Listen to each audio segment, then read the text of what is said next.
Alright, I'm actually going to turn music off because talking about this stuff with boss music is always annoying and less favorable experience. So, alright. So yeah, last time we left off just before Draygon. Today we're just going to talk about Draygon, and then not sure if it will be the same segment or not, but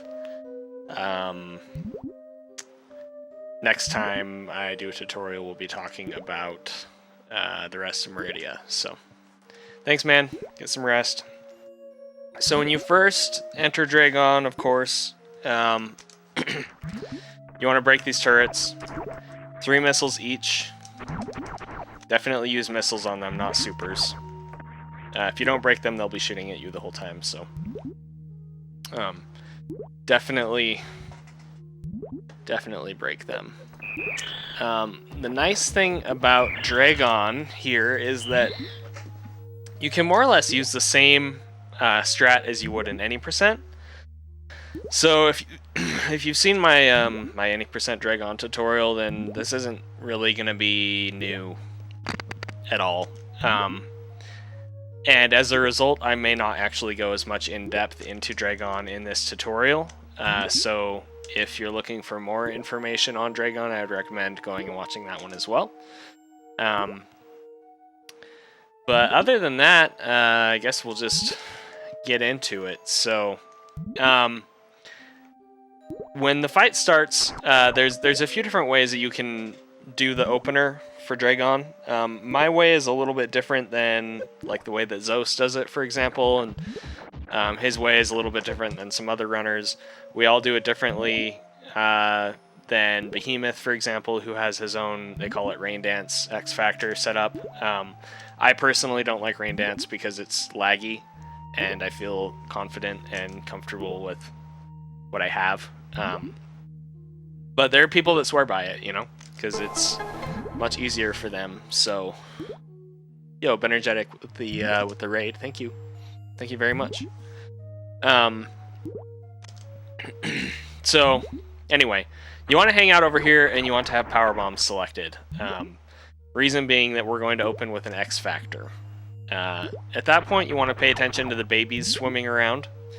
And I start running. I've actually changed my cue for this just a little bit, and you'll need to find kind of your own internal timing with this because it will change. When you start running should change based on how you do your short charge and when you shoot your shot, etc., etc. But for me, I start running right about here. So right when this first baby touches the red part of Samus's chest, right there, that's where I start running. I used to do it when the baby would reach Samus's back, and I know that seems like a pretty subtle difference, but the thing about Draygon is that for the opener at least, the subtleties make all the difference, honestly. Like, you can do this strat from the way that you perceive it the same way for months, and it will work, and it will work, and it will work, and then one day it will just suddenly not work, and you can't do it anymore, and you can't figure out why. That's just sort of the way the Draygon goes. So, again, you'll kind of need to find your own cue as to like when to start running and stuff. Feel free to try and emulate what I do as much as you want, or as little as you want. I would definitely recommend watching probably the top 5, top 10 runs on any percent and 100% leaderboards. Just watch the Draygon fights and see how different people handle the fight and find something that's comfortable for you. But the way that I do it, so personally I piano this room because I find it easiest to do my taps and time my shot that way. I don't piano the whole fight, just the beginning. So I start running when I said, so like this. I do a single stutter, so I stutter like this, and then I do a 2 tap, so 1, 2. Okay, 1, 2. And then I shoot as Samus is passing this claw from the crab in the ground. 1, 2, shoot. 1, 2, shoot. 1, 2, shoot. Stutter, 1, 2, shoot. 1, 2, shoot. That was early. 1, 2, shoot. 1, 2, shoot. 1, 2, shoot. Okay. So that's how I start off. And then from there, I position myself right about here. So there's this like pipe debris thing on the ground, and then there's like some bones or something to the left of it. I want what, and this isn't exact by any means, but when I'm trying to position, I try to position so that Samus's toe is right around the edge of this pipe. Okay. And you want to hold shoot this whole time. See, so that's a little farther forward, but that's totally fine. Like I said, it's not exact by any means. Regardless of where you position yourself, when Draygon enters the room, she's going to home in on Samus. So notice that if we're all the way over here, she swoops in all the way over here and then goes up. If we're all the way over on the left, she's going to swoop in over here on the left and then go up. You see that? So, like, regardless of where we are, Draygon is always going to be somewhere in position. But depending on where we stop, it can change the timing of when our X Factor comes out in relation to how long it takes Draygon to get in position with us, right? Does that make sense? So, my spot is right here. It's not exact, it's just right around here somewhere, okay? Zost, for example, I think stops on the crab.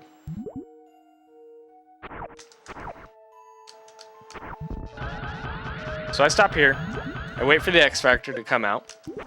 Like I said, you need to be charging this whole time. X Factor. And then right as the X Factor is crossing Samus, I stand up by pushing forward. You do not want to be holding dash here. And I jump and do the Shine Spark. Again, you do not want to be holding dash for the way that I do it. It is important that the X Factor comes out while Samus is crouched, because that will change its position relative to Samus. Or basically, the X Factor comes out in a way where it always homes in on the center of Samus's hitbox, and the center of Samus's hitbox is lower when she's crouched. So that's why I specify that.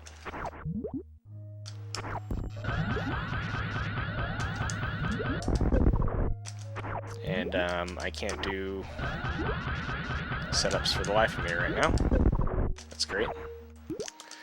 So, as far as Draygon's health, what is happening here?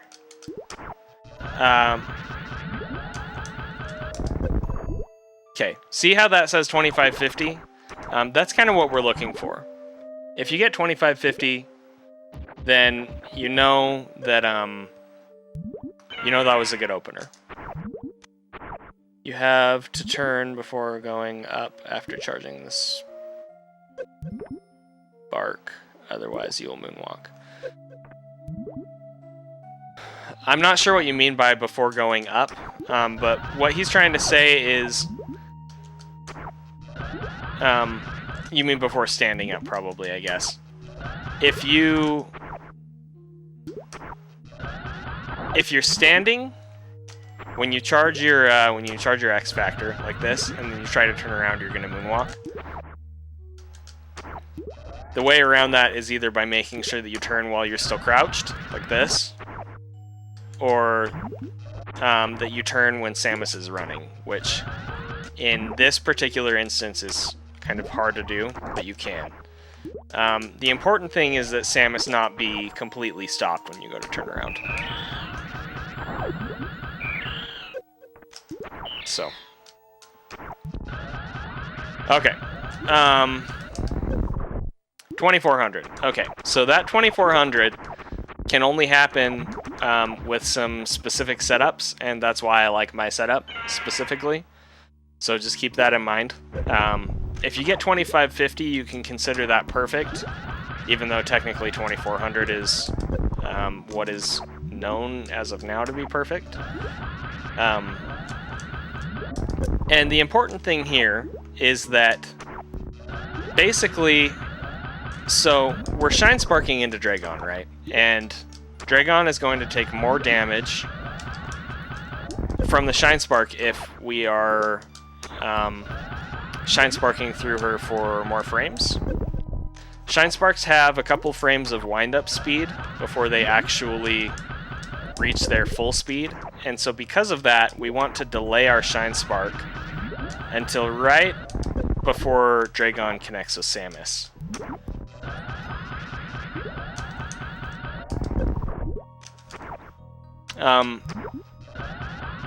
Yeah, a lot of these setups are not going well, unfortunately, which is...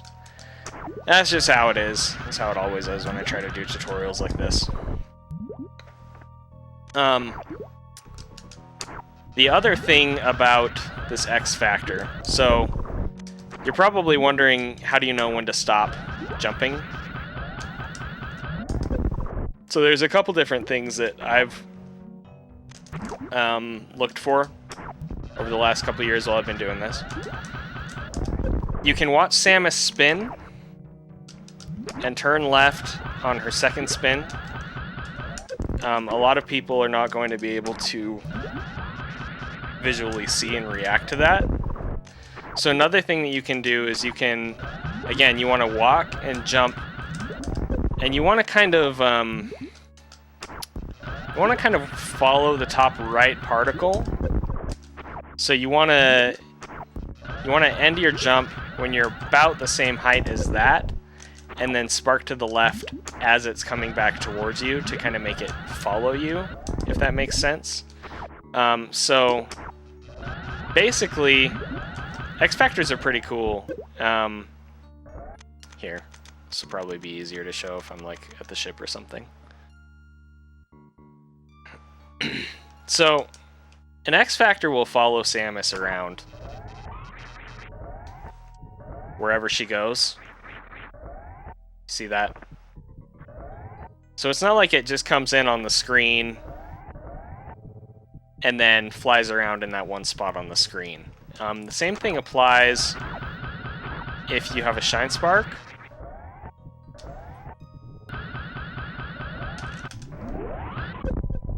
So the X Factor actually will like chase Samus, and that's what we're trying to do. We're trying to get it to chase Samus into Draygon's belly.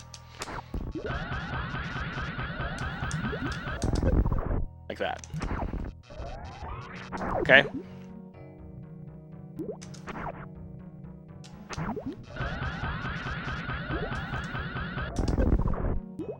So, as far as damage thresholds go, for 100% you have more leniency, and I'll talk about that. 2550 is really good. 2400 is technically perfect. And it's going to increase on increments of 150. So 2700 is still good, 2850 is still good. 3000 is where it starts to get kind of iffy. 3000 would almost definitely be too high for any percent, but we can still make it work in 100%, for example. If I get anything higher than 3000 in practice, I just reset at that point. Because I know that I need to work on my opener more. So, let me show the Draygon hitboxes really quick. Basically, so you've got the top rectangle going sideways across her head. Then you have the middle one going through the middle of her body. And if you look where it says DEBF there, those two hitboxes are overlapping. So anytime that Samus is Shine Sparking through both of those hitboxes, she's going to take more damage. Additionally, we want, like I said, to Shine Spark through as as much of these hitboxes as possible. So basically you want to start on the far right of the top right, and you want to end on the far left of that middle one. Okay? So pretty much we want to shine spark like through her eye. That's kind of where we want to aim. It's like through her eye. All right? Okay. So after the opener, Draygon has a few things that she can do. So basically, she's always going to open the fight with a swoop. Then sometimes she'll goop, and sometimes she'll swoop again. So this is a goop phase.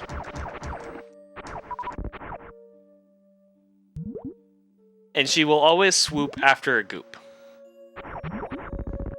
Okay. But after a swoop, again, sometimes she'll goop, sometimes she'll swoop. So I'll do the opener. We'll get a good damage threshold with the opener.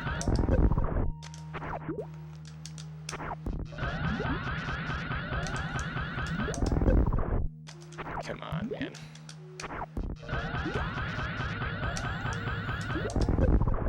Okay, good enough. Alright, so now she'll either goop or swoop. So she swooped that time. She swooped that time. Now she's gooping. Now she's gooping, because she didn't come over. See? So it's a 50-50 what she's going to do, and it is RNG. So depending on what what pattern she gives us, we're going to do some different things here. So coming out of this Shine Spark, do you use the X Factor as your timing to jump and Shine Spark? Yeah, I already talked about that. So you want to jump when the X Factor, you want to walk right and jump when the X Factor crosses over Samus, and then you spark to the left, based on a specific height. That's okay, no worries. Okay.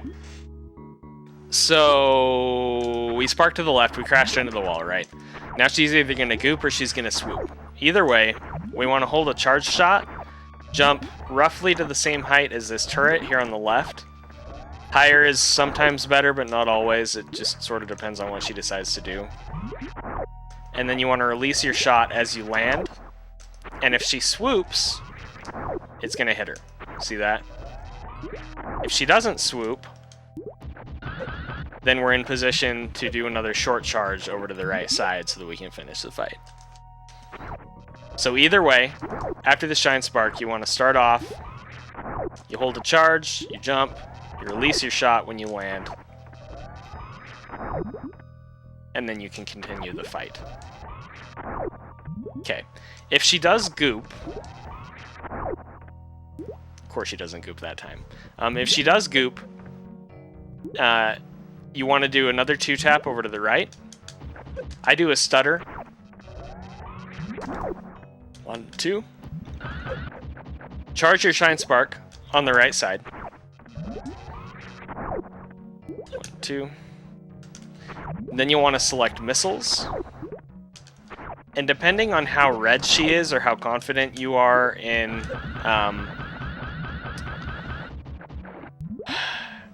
your opener, you can do more or less missiles. Okay, so with a 2550 or a 2400, we can do as little as like 5 or 6 missiles. 1, 2. 1, 2, 3, 4, 5, 6. And then basically you just want to get behind her, Shine Spark to the left. Again, through her hitboxes. Finish the fight that way. Okay. If you feel like you had a particularly sloppy opener, you can do as many as like 10 missiles. But it's important that you pay attention to your Shine Spark timer, because if you take too long,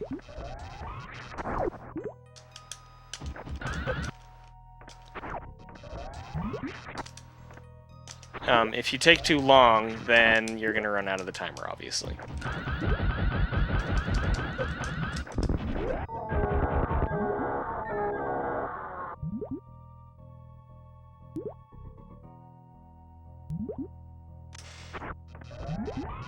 I mean, it's not exact what her health needs to be at.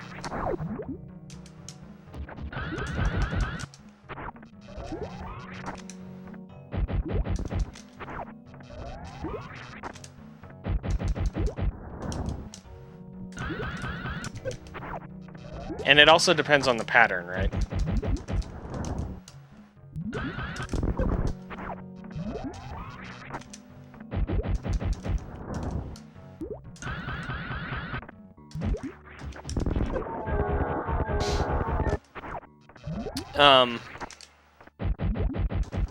Okay, so if she's swooping to the left here,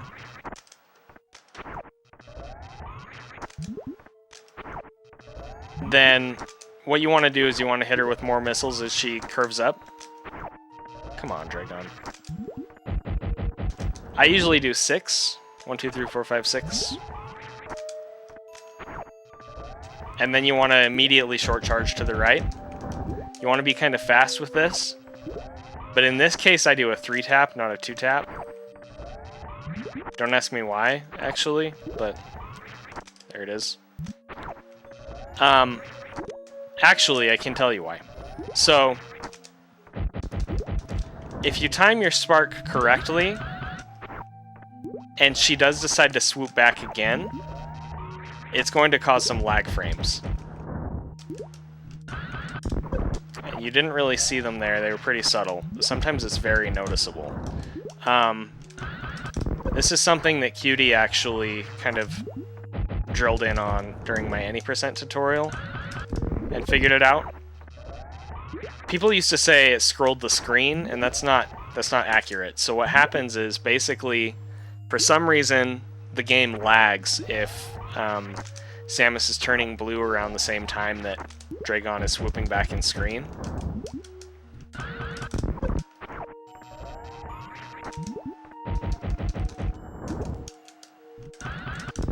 But it's only if you do it in a specific way.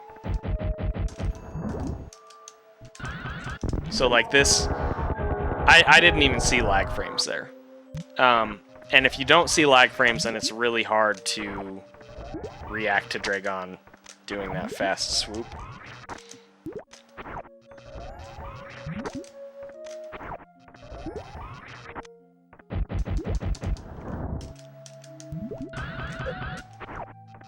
Maybe I need to short charge a little earlier.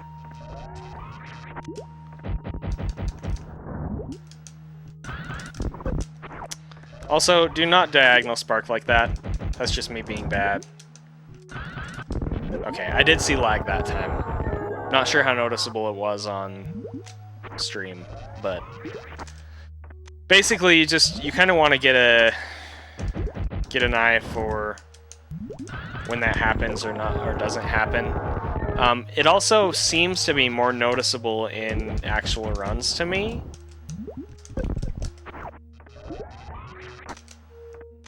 But yeah, take it with a grain of salt, right?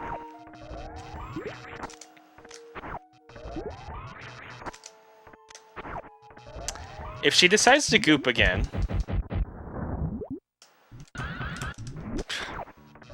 thought I saw lag that time.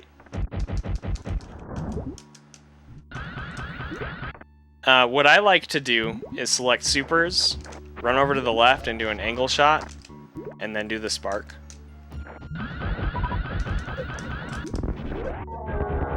Something else to note about the initial goop is that I actually time... So that's how I do a left side goop. If she does a right side goop, I actually time how and when I turn and stuff, so that I'm ready for the associated knockback.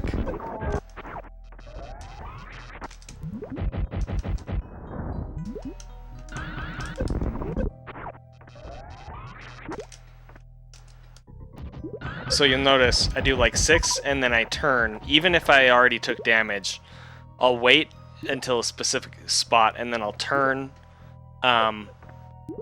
Basically, again, so that I can anticipate when Samus gets knocked back by Draygon, so that I can then jump up and do the Shine Spark.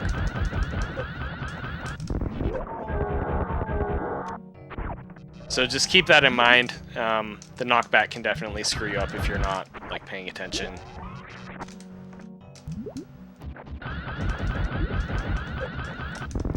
Last thing to note about that pattern is sometimes she'll send a goop down and it'll grab you and you'll get grabbed like this. There are ways to technically avoid that, like Zost, for example, will like shoot a diagonal missile like that. But I haven't found anything especially safe for me, other than just kind of trying to time when I run over to the right, so that she's less likely to goop downward. But I believe goop direction is at least partially RNG, so that might not matter at all, to be honest. Yep, see, so I, like, right there I just got screwed.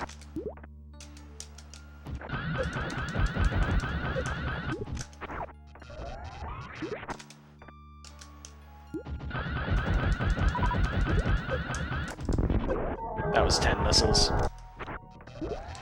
I'm not sure what else to say about Draygon, to be completely honest. Again, my 80% tutorial is probably a little bit more in-depth than this.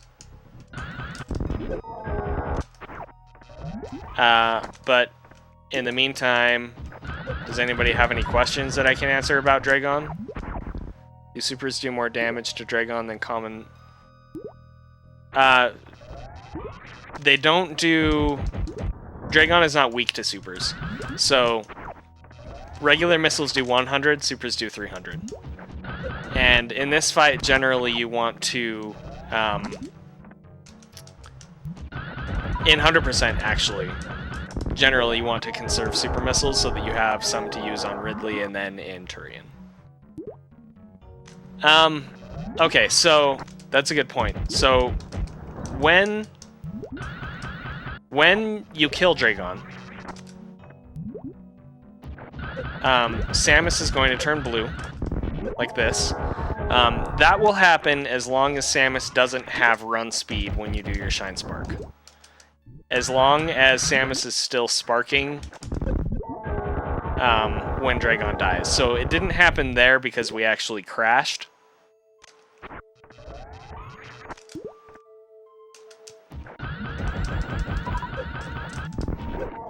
Okay.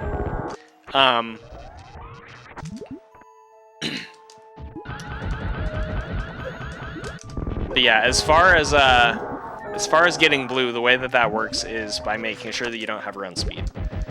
So the best way to do that, the easiest way to do that, is to turn around in the air before you Shine Spark.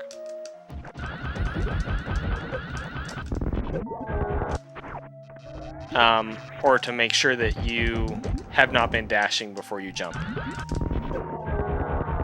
So you'll notice there, I turn to the right and then I turn left and Shine Spark, right?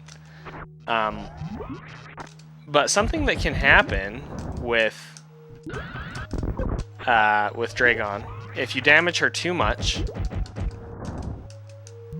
or if you spark in a very specific way, something called chain damage can happen. The best way to avoid it is to aim down while you're Shine Sparking, so hold down on the D-pad while you're Shine Sparking. That will make it so that as soon as Draygon dies, Samus's hitbox compresses, which means you're less likely to be in contact with Draygon. There are some runners though, like I think Chabo does this for example, where he actually purposely tries to make sure that he has run speed when he Shine Sparks into Draygon.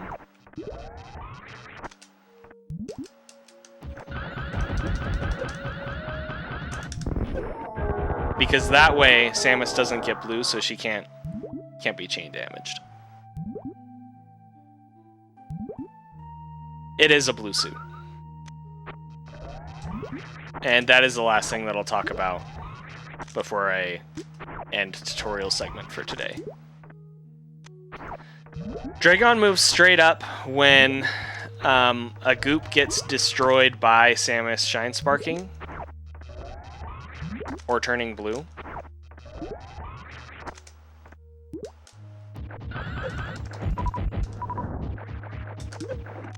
So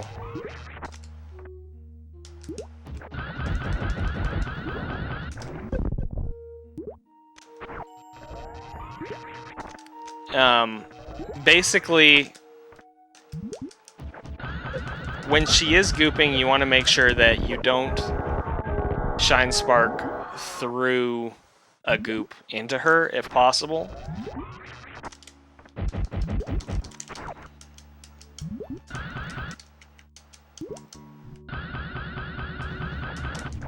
Or she may run away, like that. Okay.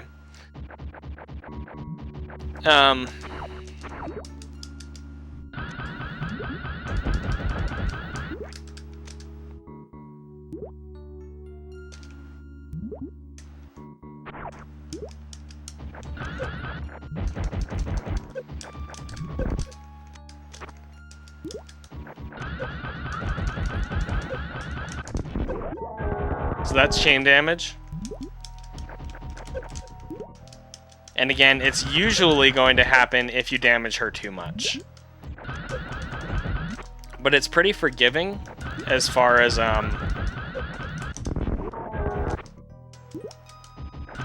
dangerous windows and positions. Something that can happen though, and I mean the unfortunate thing is I can't really show this on purpose. Like, it just sort of happens sometimes. Something that can happen is Samus can get stuck in between two, like in between her two hitboxes. She can get stuck in a standing pose. And what happens there is that Samus just takes 40 damage every frame until she dies, pretty much.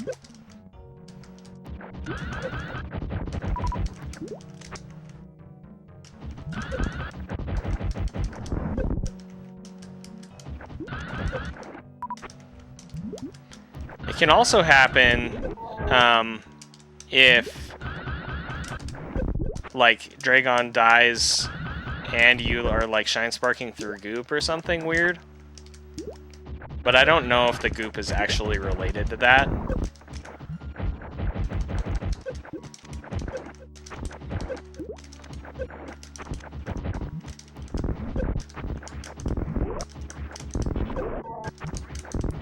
But like, if I don't hold down here, for example, I'm more likely to take chain damage. And for more frames.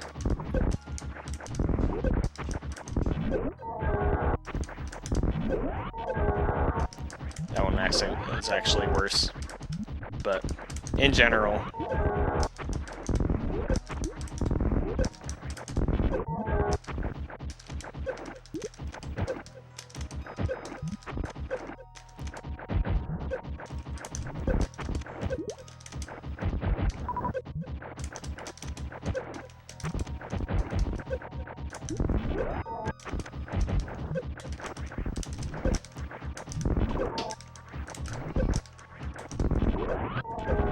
Okay, so after you get Blue Suit, one more thing, just a quick note, and then I'll be done for today. You can either... There's a couple things you can do here. You can hold on to your Blue Suit, get Space Jump, then run out and use it. Some people will break this, for example, and then deboost. Or you can turn it into a spike suit.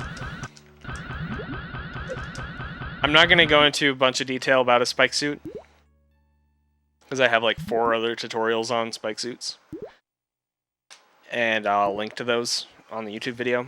But basically, the way that a spike suit works is that when you have a Shine Spark charged, like this, which you do by pressing down when you have a Blue Suit, you want to hit damage tiles, like these sparks, for example, while you're in Morph Ball, and then unmorph on the frame after you take damage, which in this case is easiest to do by tapping jump. So you want to morph, and then as you're falling, you can tap right or left. So I tapped left there. That will make Samus connect with the sparks. And right after you tap the direction, you want to push jump, and then push jump again 10 frames later. Roughly 10 frames later. Tap, tap. Tap, tap. Tap, tap. Tap, tap. Tap, tap. Okay. That will get you a spike suit. A spike suit can be used at any time, which means that... and also you can run with it, so you can't run with a blue suit. If you run with a blue suit, you lose it. So that's the benefit to getting a spike suit here.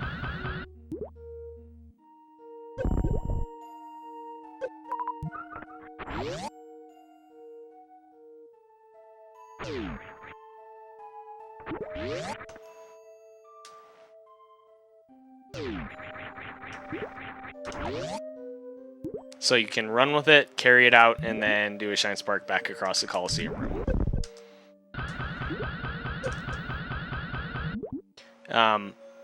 As far as drops collection goes, you can either choose to collect drops or not collect drops.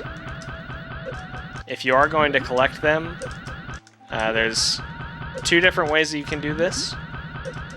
I will go over both of those.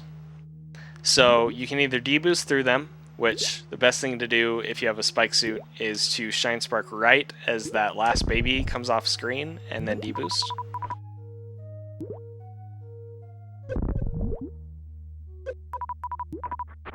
Okay. Or you can stand down here and wait again for the last baby to go off screen. Run, jump on, you can either release a charge shot,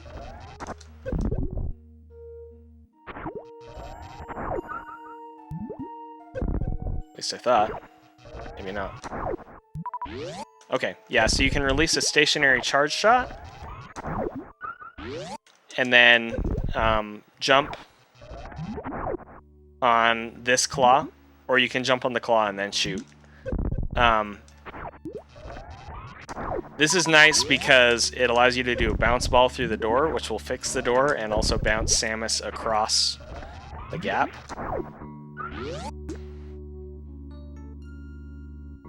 Like this.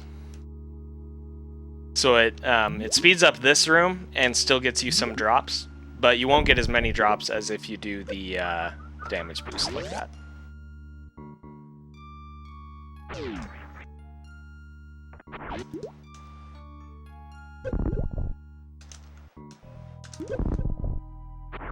I think it actually speeds up both rooms slightly. 50-29, and this is like a 44 or 45 or something. Let's look. 51. Okay, so it saves about a second in this room, but you get less drops.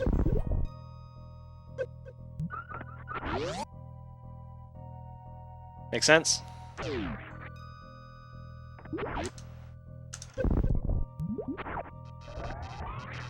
Alternatively,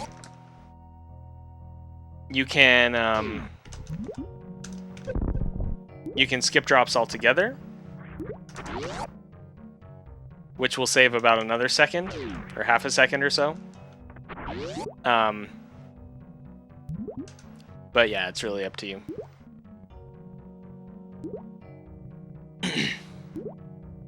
Okay, I'll explain Spike Suit one more time. But I do have like 4 other tutorials on this. And you can also go back in the VOD.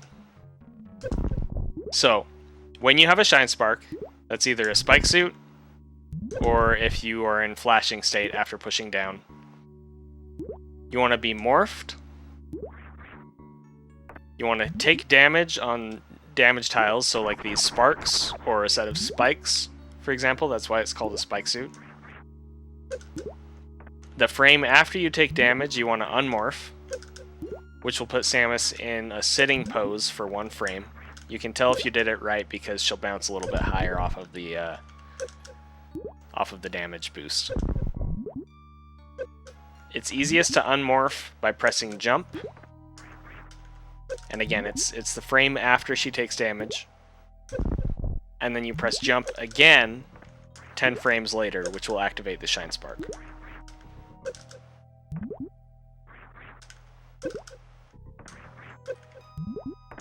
So in this case, what you want to do is you want to morph.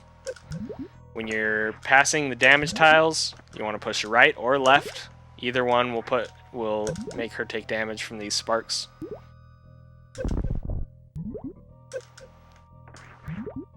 And then you press jump twice. Tap, tap. Tap, tap. Tap, tap. Tap, tap. Depending on when you unmorph, there may be a bad frame, and what that means is that basically there's a good frame for Spike Suit and a bad frame, and on the bad frame you don't actually get Spike Suit. So what happens in that case is that Samus just automatically shines sparks instead of turning blue like this.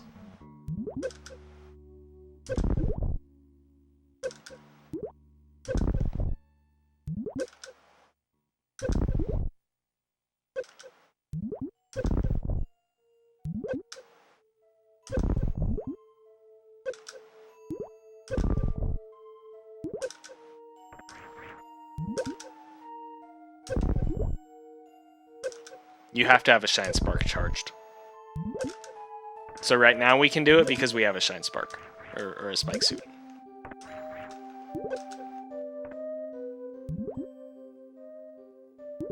In this case, you push right and then jump again. Right first, then jump twice. It needs to be the damage after you take, the frame after you take damage is when you unmorph.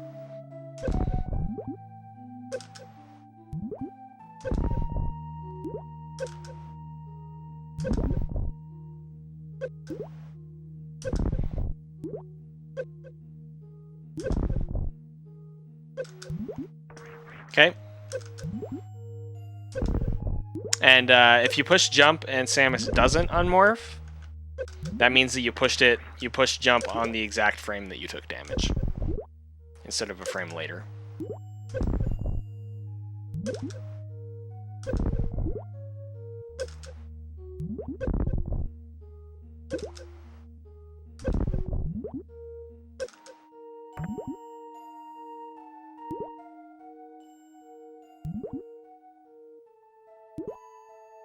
What do you mean a third of the time? It's always the same frame. There's always... Basically, okay, think of it like frame 0 to 11, okay? At least I think it's the 11th frame. After taking damage from a damage tile, Samus, 11 frames later, if she activates a Shine Spark, will have a Spike Suit. If she activates a Shine Spark 10 frames later, she will execute a Shine Spark from the sitting pose, but it will not turn into a Spike Suit. It will just be a regular Shine Spark. Sometimes she is in that sitting pose on frame 10, sometimes she's not. Because technically, and I guess I didn't explain this, so it's probably good that I'm explaining this now. You can unmorph either on... If Samus taking damage is frame 0, you can unmorph either on frame 1 or frame 2. And she will be in a sitting pose on the correct frame to get the Spike Suit. So if you unmorph on frame 1, then she can Shine Spark on either frame 10 or frame 11. Frame 10 will not give it to you. Frame 11 will give it to you. If you unmorph on frame 2, she won't be in a sitting pose on frame 10. She will only be in a sitting pose on frame 11. So in that case, you don't even have the opportunity to Shine Spark on the bad frame. But it's not like RNG. As long as you unmorph on either frame 1 or frame 2 after taking damage, there will always be a good frame. And it's one of 2 frames that she can Shine Spark on.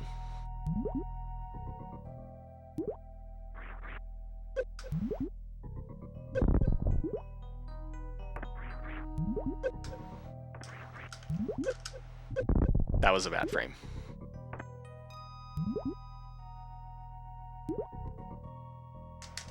Alright. I think that's it for Draygon and everything in this room. So, we killed Draygon, right? And hopefully you have a spike suit. That's the goal. Is that Draygon is dead and you have a spike suit.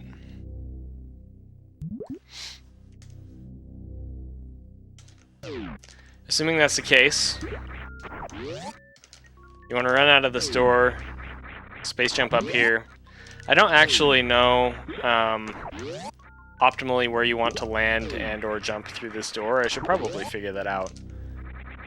Because if you have more jump speed, you're going to be able to do this next room faster.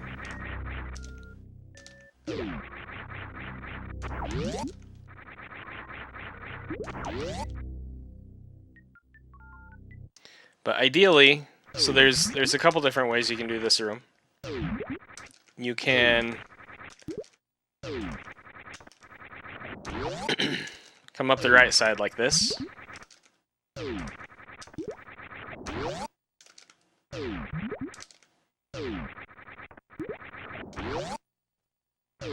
Kind of want to shoot the door and down grab onto this ledge and then run out. Okay.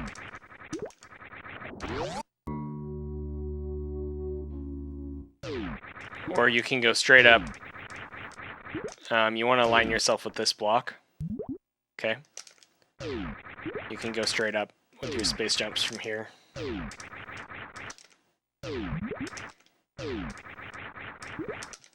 I'm not very good at this because I don't usually do it.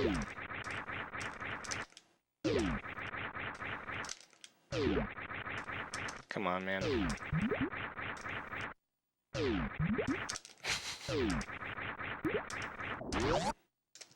You can also do wall jumps. This. But again, what I prefer when you have space jump is to go up on the right like this. And make sure that you get a speedy jump up to the corner. Basically, that just means that you want to dash for a couple tiles worth and then jump. Maybe like 1 tile.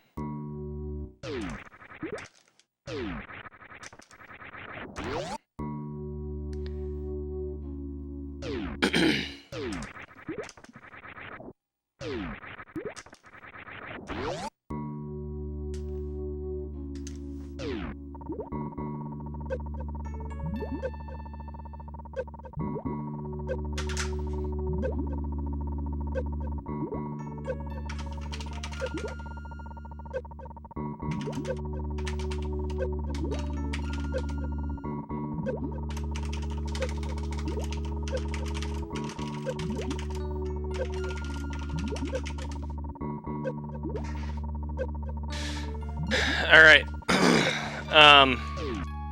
When you come out of here, if you have a Shine Spark, you just want to jump up and use your Shine Spark right here. Go back across to the left.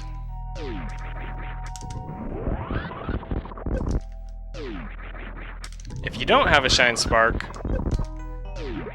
you can actually do some fast space jumps all the way across here. The way that works, this is called the Wample Jump, I think. Basically, so you don't want to bonk like this, okay? Because if you bonk, you're going to lose all of your momentum.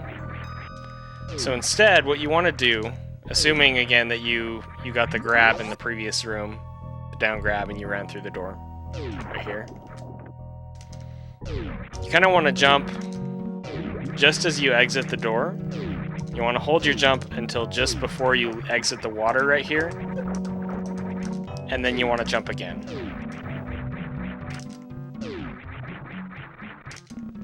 That'll get you a jump that'll clear this first platform. And you can space jump all the way across, maintaining your speed. It's not as fast as the Shine Spark.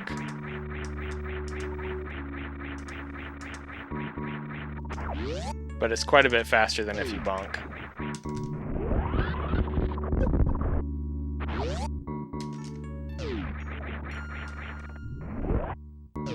If you do bonk, you want to land here, run left, and then do space jumps.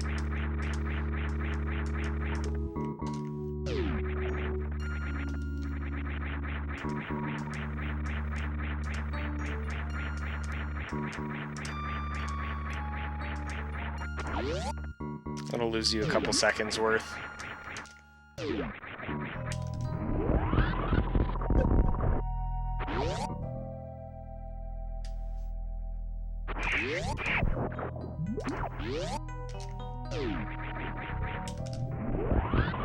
Okay.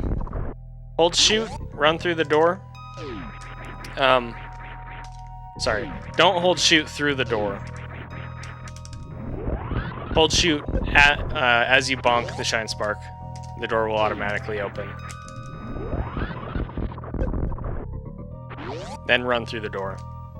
During the door, you can hold shoot if you want. That's what I would recommend. And then if you're using Moonfall, you can immediately turn right. Like, I think you can even, yeah, you can even just hold right and then do a Moonfall. You might need to walk left just a teeny bit. What I like to do is hold shoot during the door so that the Metroid gets shot immediately as you come out. And then do a Moonfall and aim up to shoot it again. That will reduce lag, in theory. So if you don't... Yeah, if you don't kill it, then there's a little bit of lag as you drop down here, sometimes.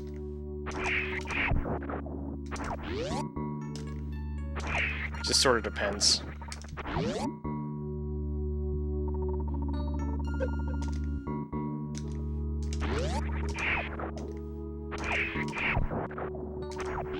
And then I like to shoot the door as we're landing.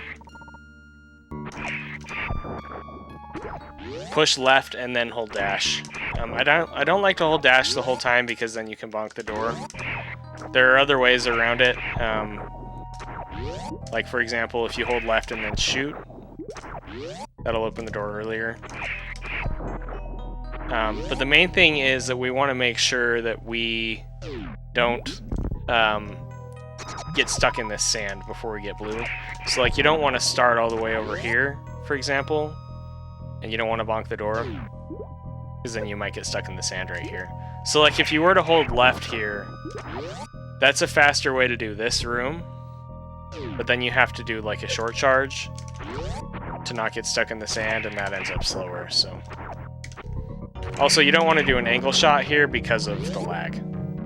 So that ended up like 15 frames slower because of lag than if we just wait to shoot until we land.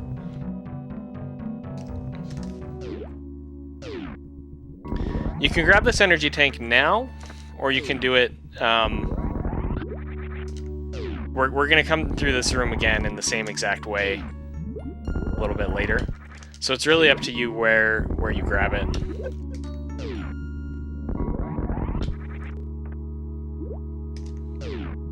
I don't know what you're talking about regarding the Shine Spark. If it's not what I said. I also like to pause in this room. You can decide to do this pause wherever you want, pretty much, but it's best if you do it during some sort of an idle state. So during a long running sequence, or while you're automatically like just waiting to fall or something like that.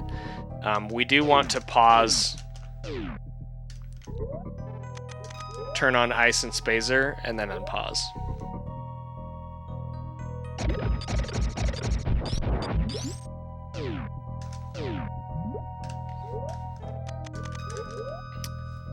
Either way, the way that I like to do this room is holding jump. And then the nice thing about sand in this case, it's actually a really annoying thing about sand in most cases. But generally when Samus is running, if you release forward, she still takes a couple steps before she stops, right? Unless you're holding an angle, in which case she'll stop. They call it stopping on a dime. If you're not holding angle and you release forward, she takes a couple more steps. That's why stuttering works. Okay. Thing about sand, as soon as you release forward, she stops. And so if you hold jump here, and then you release forward when you're ready to jump up, you can just push right, and she'll automatically do a backwards spin jump. You can just get in the hole that way. So that's the way that I like to do this. I just hold jump and dash coming out of this door, and then when I get in position, I push right. And she spin jumps up, and you can morph and get in the hole. If you're doing pause, then just make sure that you're holding jump and dash before the pause completely fades out.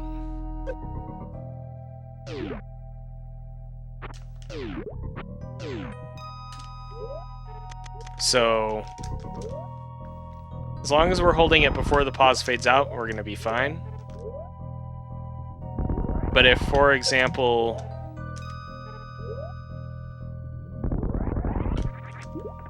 you unpause and then you do it a little bit late, that sort of thing is going to happen. Because the game starts accepting inputs for Samus before you actually see her. As soon as the screen is faded all the way out, the game starts accepting inputs for Samus. So you want to make sure that you buffer any inputs while you can still see the inventory screen.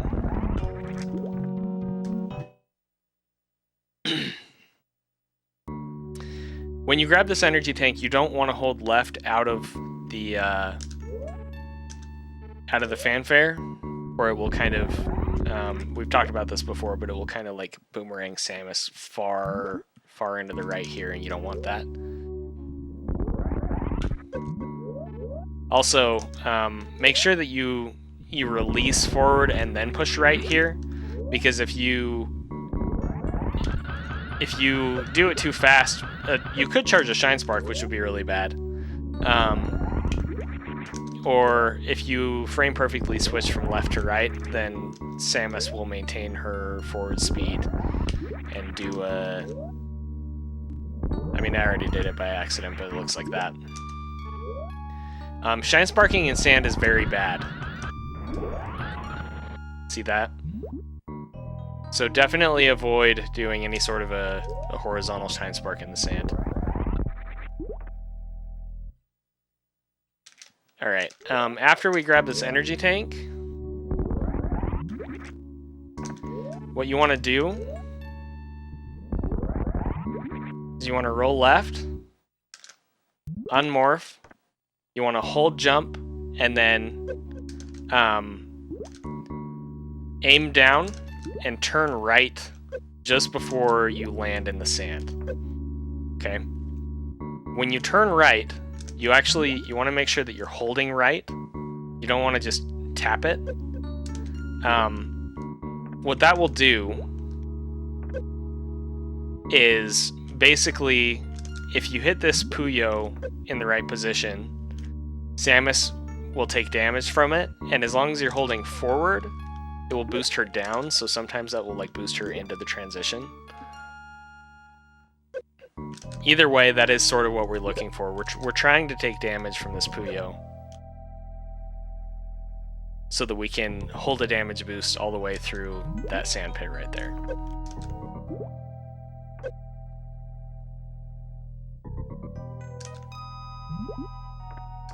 Kind of seems like the practice round might be screwing with this a little bit, but yeah, basically, ideally you want to hit this Puyo at the bottom, and then, like I said, just hold jump and back, jump and left in through the next room, and Samus will damage boost all the way over to the left. Come on, man. Stupid game. This is not as hard as it's looking, I promise. I think it's, like I said, I think it's just practice ROM stuff. Puyo's, from what I understand, there is some RNG to the way that they jump around. And the practice ROM randomizes that, so... Alright, we're gonna do this boost and save state. That should work. Okay. So you want to hold the damage boost all the way through the pit. And that will make it so that you can damage boost. You can continue damage boosting to the left over here. And damage boost again off of those bugs in that sand pit. What that does is it gives us iframes so that we can run through this guy. Regardless of whether he decides to go down into the sand or not. See that? And then to set up the next room, for this particular part of the run, you want to shoot immediately after passing this guy, or immediately as you see him go down into the sand. If you shoot too early, what's going to happen is he's going to eat your shot, and the door won't open. If you want to do the optimal thing here, you want to do a short damage boost, which you do by releasing back shortly after initiating the damage boost. So kind of you just like, you boost and you hold left for just a very short period of time, and then you can release it. You can also release it by releasing jump, but the way that I do this, I find it easiest to hold left, release left when we get over the middle of the sandpit here, repress left to do the short boost, and then we go through. This short charge is not a stutter charge, okay? It kind of feels like one because you are releasing and repressing left, but it's actually just it's a regular short charge. It's a 2-tap. 1, 2, shoot. 1, 2, shoot, jump. 1, 2, shoot, jump. 1, 2, shoot, jump. Okay? You don't have to do this strat, but it is a little faster.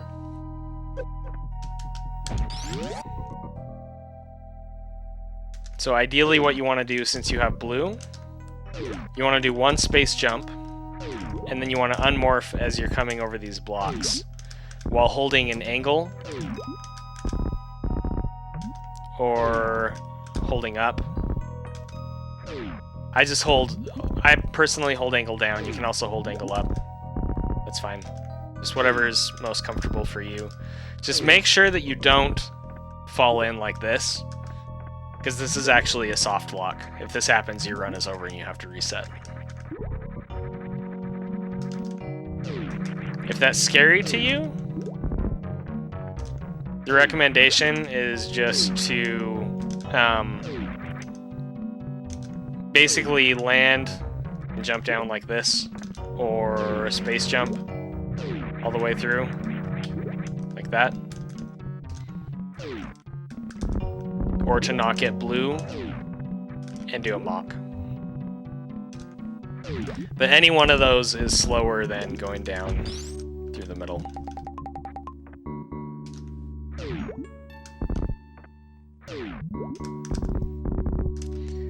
If you do notice that you fell in, don't panic. It's not that hard to get back out. You have plenty of time. Just make sure that you're being really attentive So like, even... So I'm like resetting my fall speed, right? Which means that it's taking me longer to land. And still, I have plenty of time to get out. It's just something you have to be really attentive for. Something that can happen if you, like, cancel your blue, like, midway down. That can be really bad. Okay?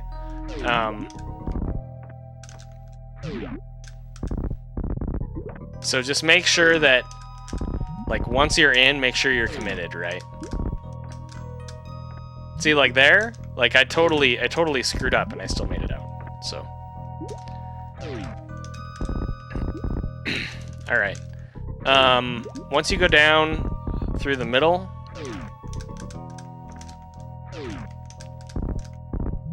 you want to come over to the right. Shoot out this block right here. And we're going to go down the right sand pit first. So there's a couple things you can do here. You can do a quick drop into the sand,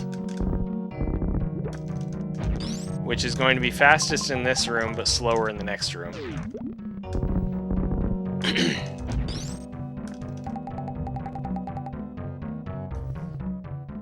That was a really bad transition. And then basically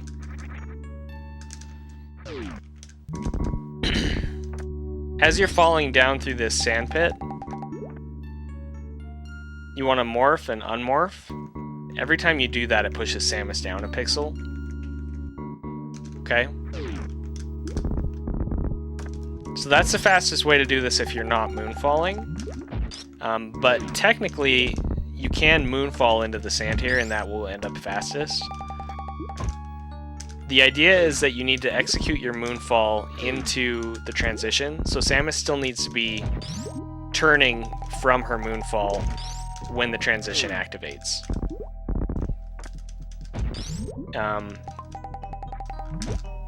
It takes a little bit of practice to get the timing down, but basically what I like to do is aim down and then immediately just execute the moonfall. I used to find it easier to land facing right and spin and then do it. That is a little bit slower because landing and spin means that you are landing higher in the sand than if you land and aim down. And you also have to time it a little bit differently. Thank you, Necro, for the 5 months. I didn't hear that come through, so I'm going to make sure... Okay, I need to change my output.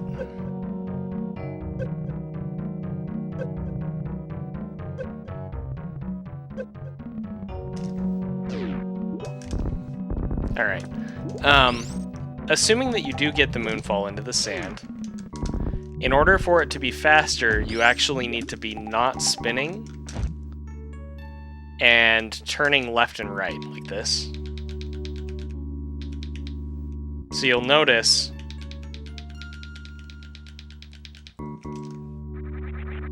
if I'm spinning and I turn left and right, she doesn't go faster. It's a 6-second room. Just idly falling like this is a 6-second room-ish. Morphing and unmorphing is a 4... That was a 445 that I just got, and if you do a moonfall and wiggle, you save about a second over that. Okay.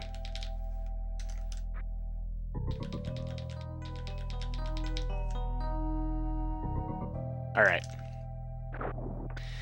Again, if you did moonfall, you want to aim down when you land here, or sometimes Samus will kind of bounce off the sand. Doesn't look like she's doing it right now, but it's really annoying when it happens. So you can avoid that by aiming down. And then you just want to do some space jumps and wall jumps up to get this missile. From there you want to fall down, you want to land in the left corner here, which allows you to get more run speed running right.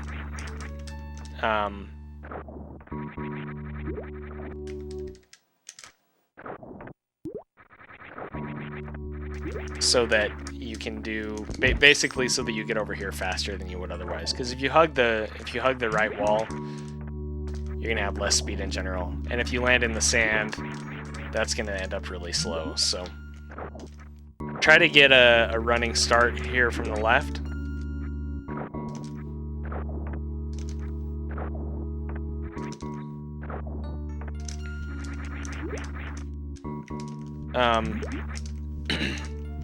Do a series of space jumps. Again, you don't want to land in the sand. And then do a jump morph up into this hole. When you come out, you can shoot this block, but you have to be angling up or it won't hit. Alternatively, you can jump and shoot it. But the benefit to doing an angle shot, this is really hard. Some people don't have trouble with this very much, but it's really hard for me. If you get enough of a running jump here, you can actually wall jump check the power bombs. Like that.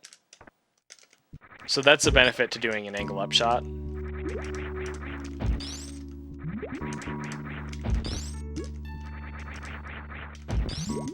I wonder if I could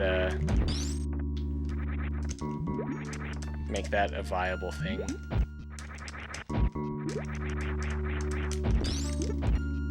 It seems hard though. Yeah, anyway. So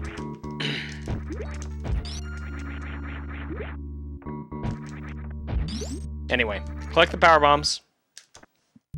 And then you need to get back into this hole. You can do a little jump. It makes it easier to get in the hole without falling. But optimally, you just want to run off and tap down twice very quickly, and you'll end up in the hole. Okay.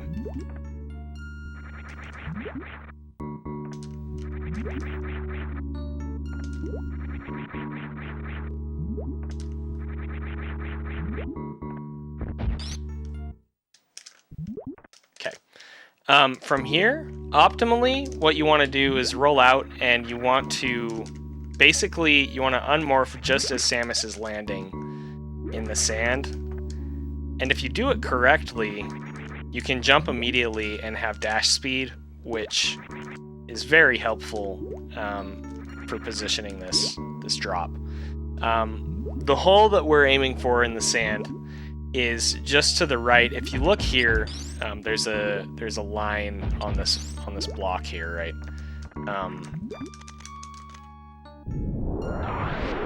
It's a crumble block, of course. Basically, the door is aligned with that right there. Okay, so this is where the door is.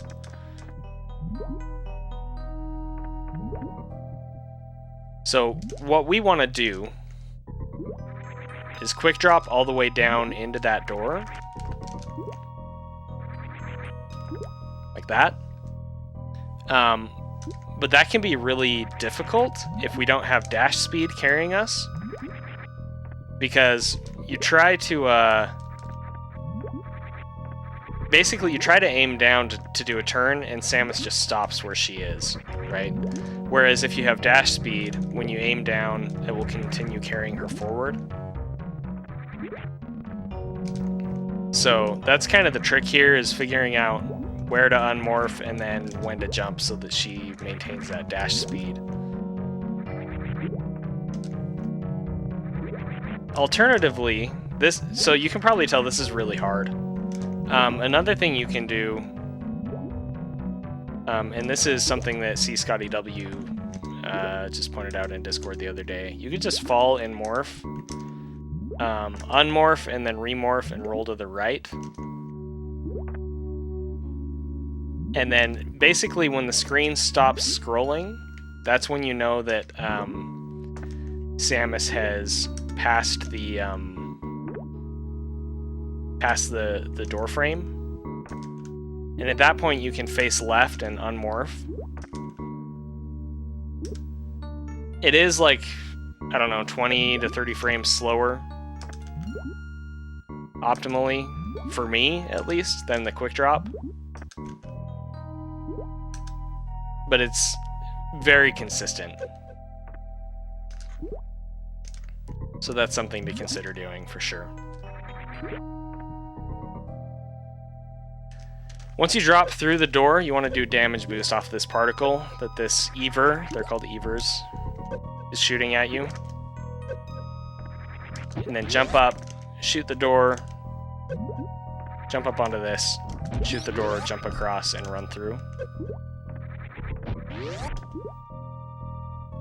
And then during this door transition, you want to hold shoot again to automatically buffer a shot and open this door. Okay, so there are a few things that can happen here. If by chance you have been running early croc this whole time but watching my tutorials, you're going to have Grapple Beam.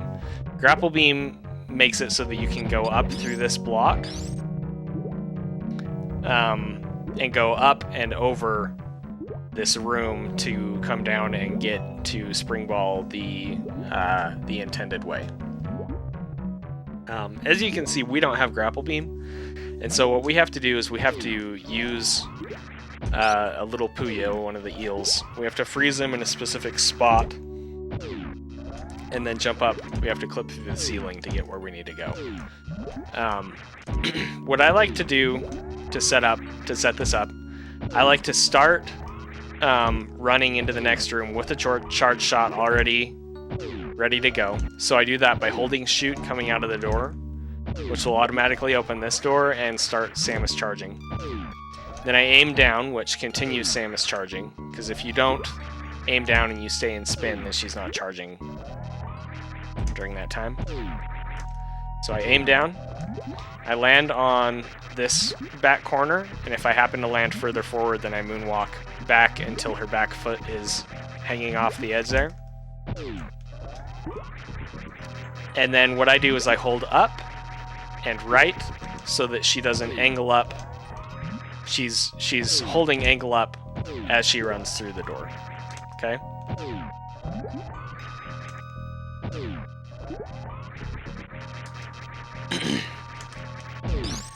What that does, the charge shot will freeze that Puyo and break the right block there for us. From here, there's a few things you can do. Okay? But this Puyo, right here, is the one that we need to freeze in position so that we can jump on top of it and clip through the ceiling like that. It is a pixel-perfect position that it needs to be frozen in. And that sounds really scary, but there's a couple ways to normalize this. So I'll talk about the way that I like to do it first, and then I'll talk about some alternatives that I've seen and used over the years. And hopefully you find something that is both comfortable and consistent for you. So the way that I like to do this, it's not technically fastest, but it's the fastest consistent method that I've found. Basically, you do a space jump and you bonk the ceiling right around here. Okay? And then you do another space jump as Samus is falling. It needs to be late enough that she will jump up through the gap. You do a ledge grab onto the corner. You bonk the Puyo, and during the bonk, you press shoot. It doesn't matter when exactly during the bonk that you press shoot, as long as you press it during the bonk.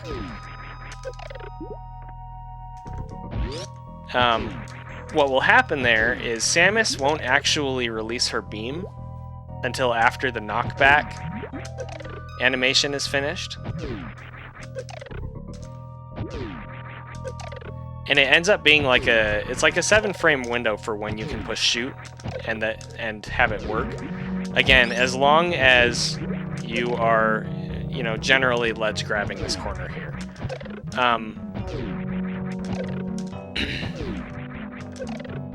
So that's too high. That's good. That didn't work at all because of the time that I pressed shoot. And then that was too early because I ended up shooting before the bonk. What some people like to do instead of this... Oh, and I hold dash also before I jump. Okay. So I'm holding dash and then I run and I jump through. What some people like to do instead is release and then repress shoot, and then do the jump, and then kind of do a loose, like, you don't actually end up ledge grabbing in that sense. You just like land on the edge and spin and run forward into the Puyo. And what that does is it normalizes the beam shot coming out, which is really nice. But the reason I don't like that is because if you, for example, mistime your jump because you're pressing shoot, you'll just run off like this. Or if you hold shoot the whole time, then you end up not releasing the shot and breaking stuff. So I'm not saying this is a bad way to do it by any means.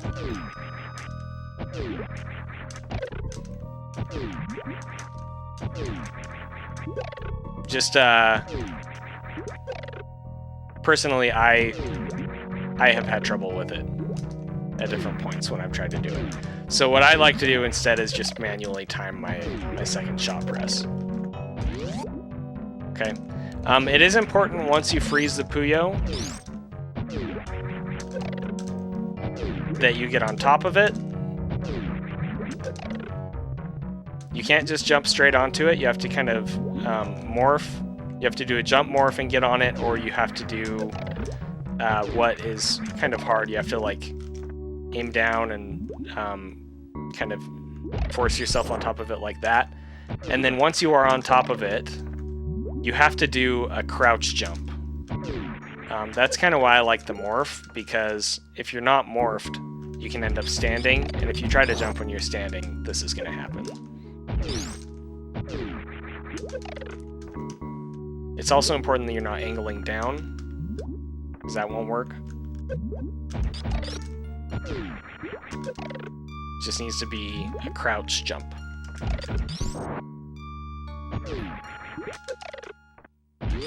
Okay.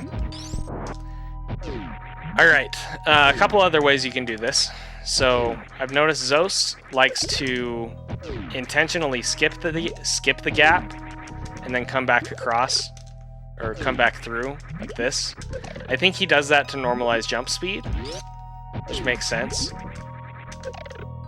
Makes it very predictable how quickly he's going to get up to time the ledge grab and the shot and stuff. Okay.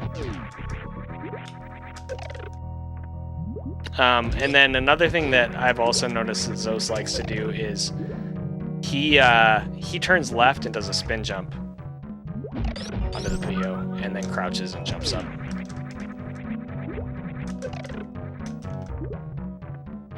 Like that.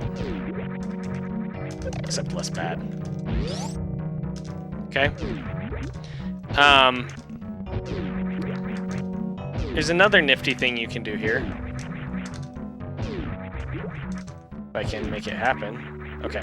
So, there's a way to get up here without scrolling the camera.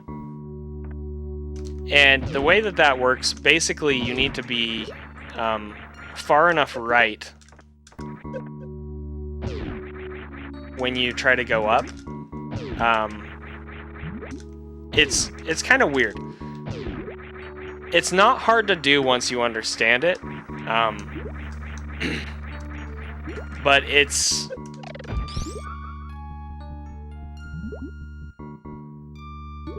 pretty easy to not get it if you don't know kind of what you're trying to do.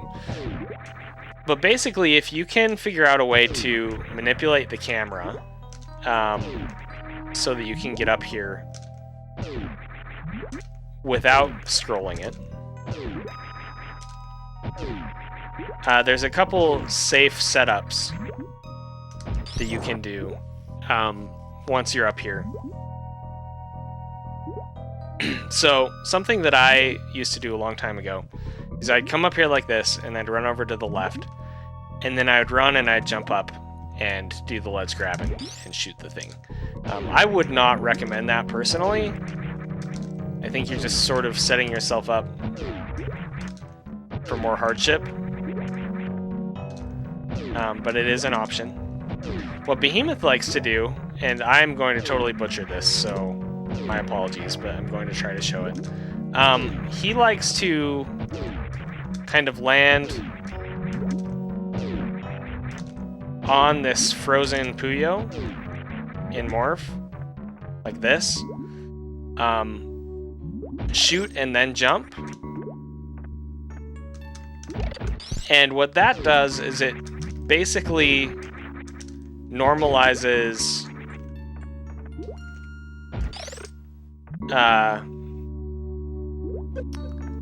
the timing, like you shoot first and then you have a window for when you can jump. And basically the shot is inside of the Puyo at the right frames as you jump up. It's hard to explain. I've never been able to make this consistent enough to my liking, but that's kind of what it looks like there. Just, he does it much faster, but it's not as fast as just doing this. Behemoth opted to stop going for anything involving a damage boost because a lot of the time it would make him fall down, and other times it just wouldn't connect like that.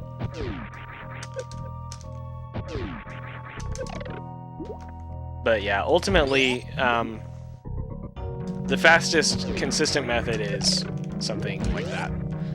And then the last thing is that you do want to jump through this door.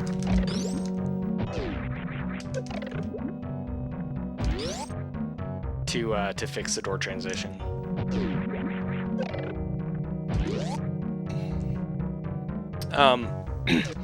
Actually, I should, and I'm still working on this. You actually want to wall jump check the door.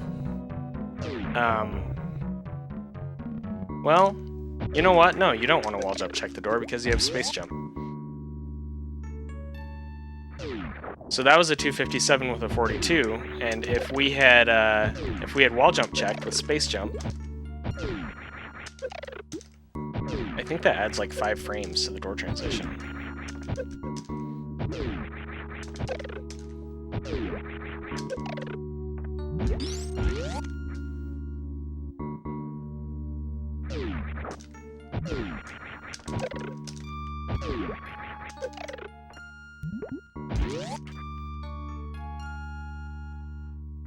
There's a 51. 51 door transition.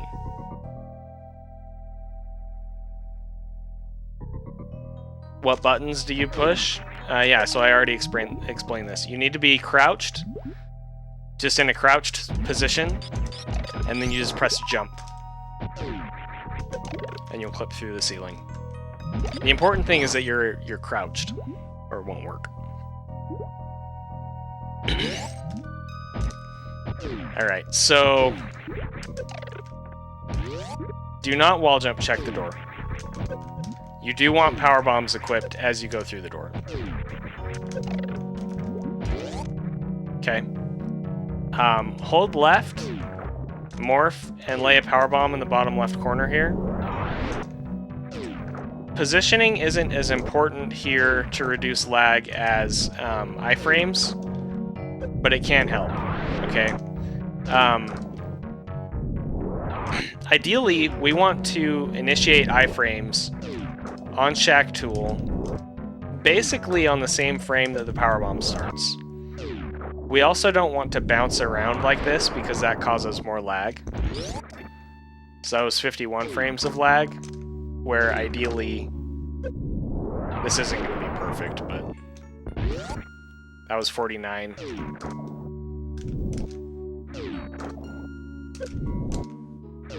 You can do a rolling unmorph, which usually ends up best. But, like, okay, so we're bouncing around here. 64, see, so, like, basically, you want Samus to be as still as possible. during the powerbomb animation, and that will reduce lag. If you lay it like in the middle of the floor, sometimes that increases. Usually that increases lag, so that was like a 66. It's not always. Like there is a possibility that you'll get, you know, very low lag frames as if you laid it in the corner, but the corner seems to be most consistent.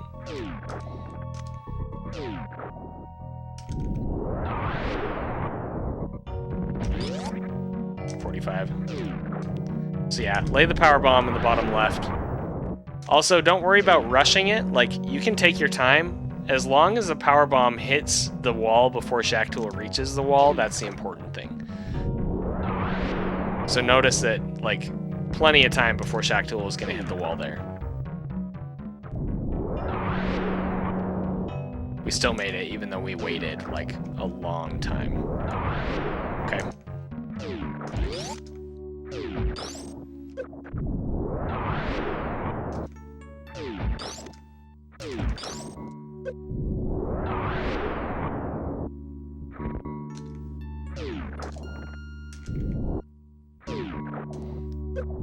All right, and then now we wait for Shack Tool. You'll sort of start to develop some internal timing on how long it takes Shack Tool to dig through the sand. You may also start to notice some consistencies in how far the song progresses. That's something that I've noticed personally, but that depends on your consistency as well. The main thing is that once you can see that gap over there on the right side, that's when you know that Shack Tool is almost done digging. So right now, all we can see on the right side is sand, right? But once we're able to scroll the screen over and see that gap on the right side, that's when we know that we need to get ready to do this next setup. So you can just wait for Shack Tool to finish digging and then go through the sand and go. But optimally, what you actually want to do is you want to shoot this snail and then face left when the shot connects with the snail. And then what that will do is it makes the snail roll towards us. I can even freaking do this. So if you're facing left, you'll notice that the snail rolls left when it gets hit by the shot. If you're facing right, you'll notice that it rolls right and ends up off screen. And since we're shooting it, it's actually aggroed, and it like comes to try and attack us, and it can actually break through the sand so that we can get past the sand just a little bit earlier.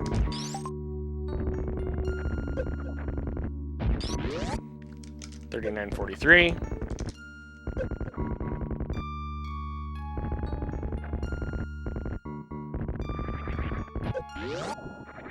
$41.37. So yeah, definitely, like, this is basically a free time save.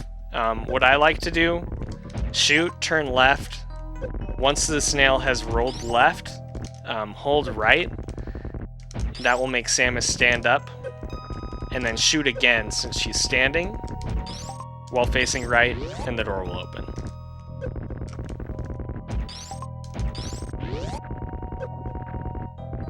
Then just unmorph and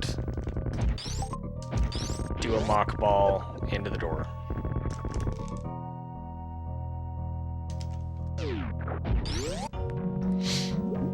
All right.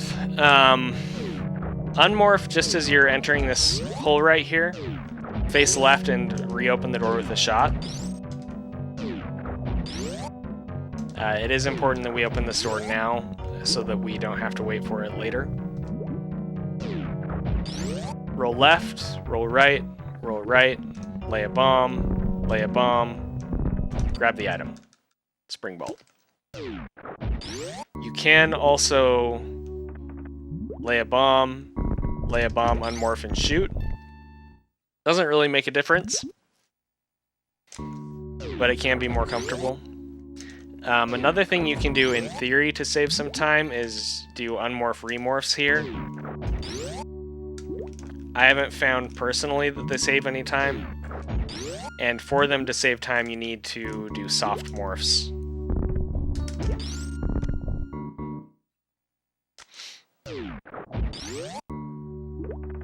But it is possible that they can save time.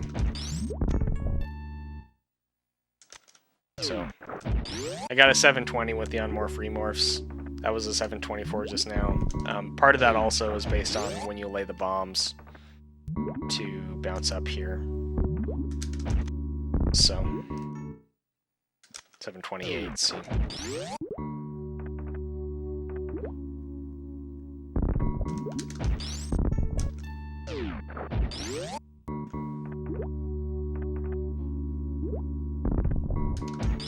It's really late.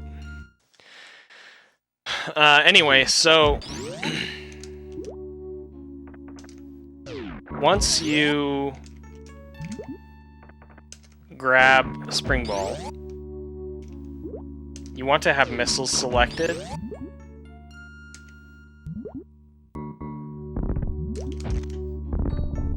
And facing right. And then before you turn around, you actually want to morph. So you morph and then you roll left, rather than running left and morphing and going into the hole, or turning left and morphing and rolling into the hole.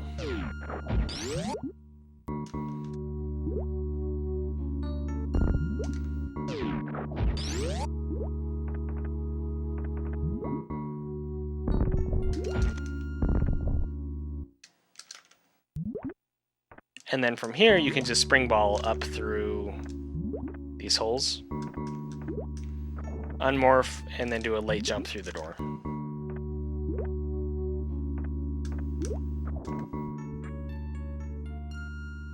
You can either bonk the ceiling here, or you can do a shorter jump and just land a little earlier. Landing earlier can save, I think, up to like 10 frames, depending on how you do it. The problem is, depending on when you shoot this missile, it might bonk the door like you saw a minute ago. Like that. And there's a few ways to try and prevent that from happening. What I like to do personally, so I like to land on the edge here. You can also do like a short space jump. And then I pump 5 times. 1, 2, 3, 4, 5. There are these darker lines in the background every so often. Okay? Once you reach the 3rd one, that's when I shoot my missile. It's right here. 1, 2, 3, 4, 5, shoot. 2, 3, 4, 5, shoot. See, that time it bonked, so. And then do a short space jump, or a short jump, followed by a space jump.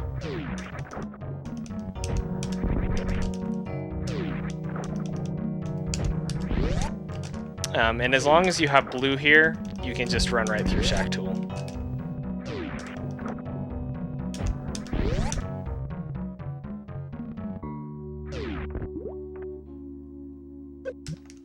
They call it Shack Tool because that's its name in the code. It's its literal name.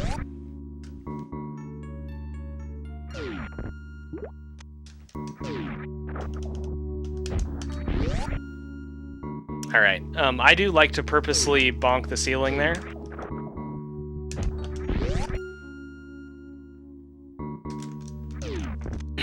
And then what I like to do is switch to power bombs. Aim down, shoot, do a quick drop through these crumble blocks. Shooting will break this left set of blocks right here. So if we don't shoot here, that's still going to be there. See that? And then there's a couple things you can do. For a long time, I would just do this where I'd run off and hope that the Puyo would hit me. That will reset Samus's fall speed. But sometimes that happens where it doesn't hit her and she falls all the way down into the sand. And if that happens, you just need to basically just don't panic and time your jump back up. If the Puyo does hit you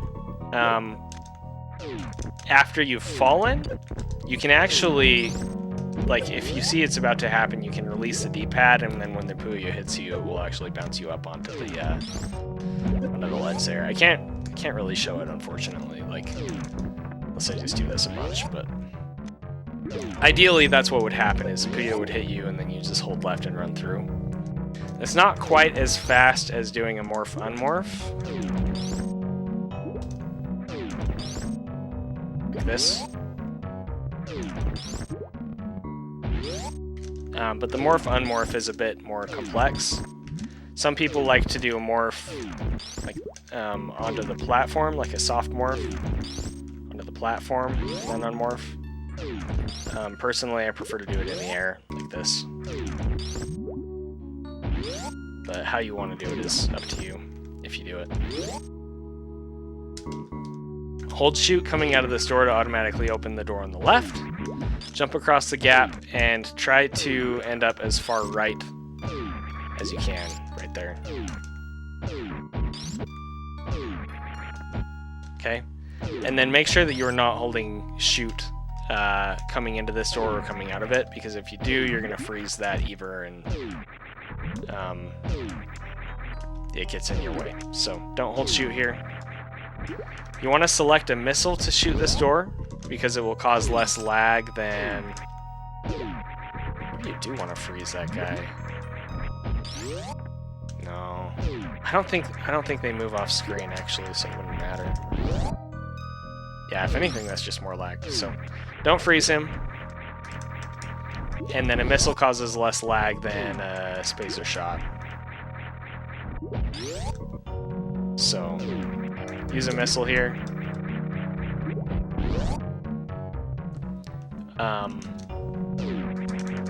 Do a mock ball and then spring through the door.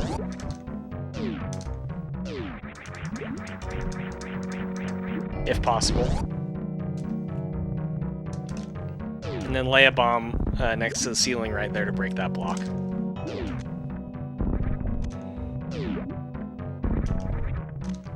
From there you want to select supers, do some ledge grabs, jump up and open this door with a super missile.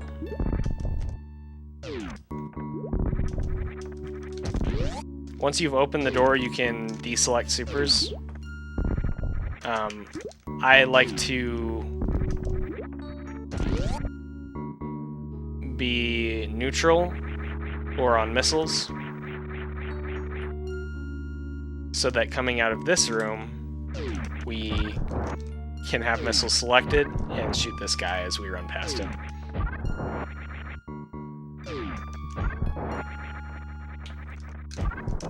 From there, you want to do a running jump up to the right here. Different amounts of run speed will give you a higher or lower jump here, so that's something to pay attention to and figure out if you can identify any cues for when to jump.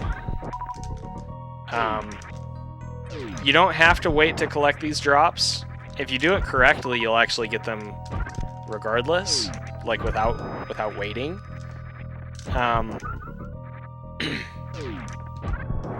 For this first guy, you just want to shoot your missile basically as early as possible.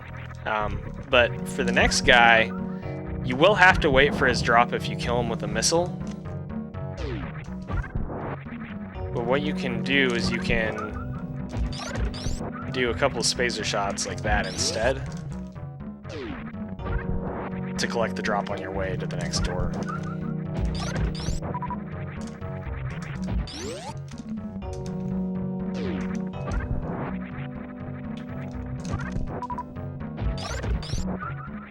Alright, and then do a wall jump on your way down to reset your fall speed so that you can do a space jump onto this platform.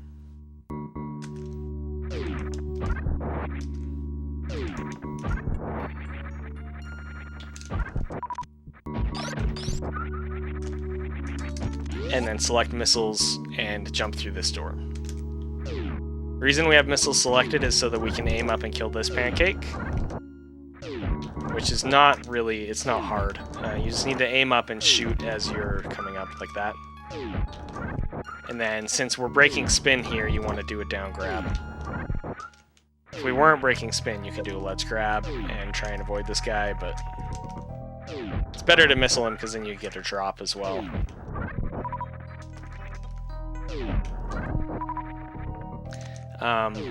From here, do a wall jump and ledge grab onto this platform.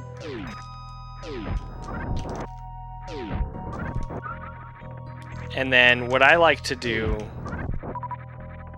is do another wall jump and ledge grab onto this ledge. Do an angle up, shoot right here, which will open this door.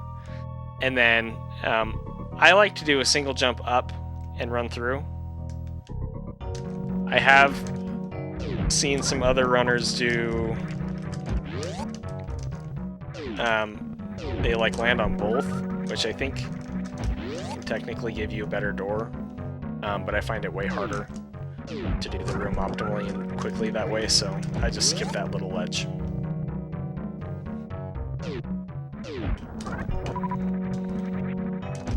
And then once again select missiles as you come through this door. You want to just run through these Puyos.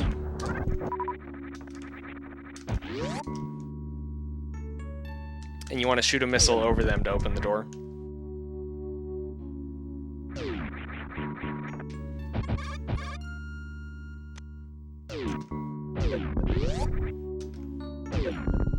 Like this. I jump as I'm passing this gap in the weeds. The moss or the vines, or I think they're vines. Yeah, they're vines, technically.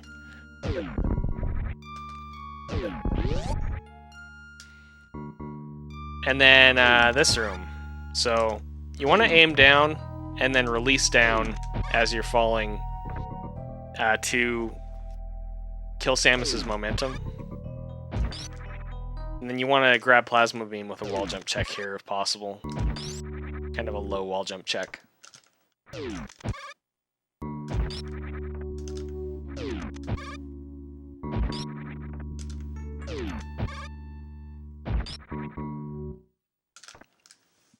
We're not laying a power bomb in this room like you would in KPDR. I don't understand the nuances of why you do it in KPDR, but from what I understand, it doesn't make a difference in 100%. So,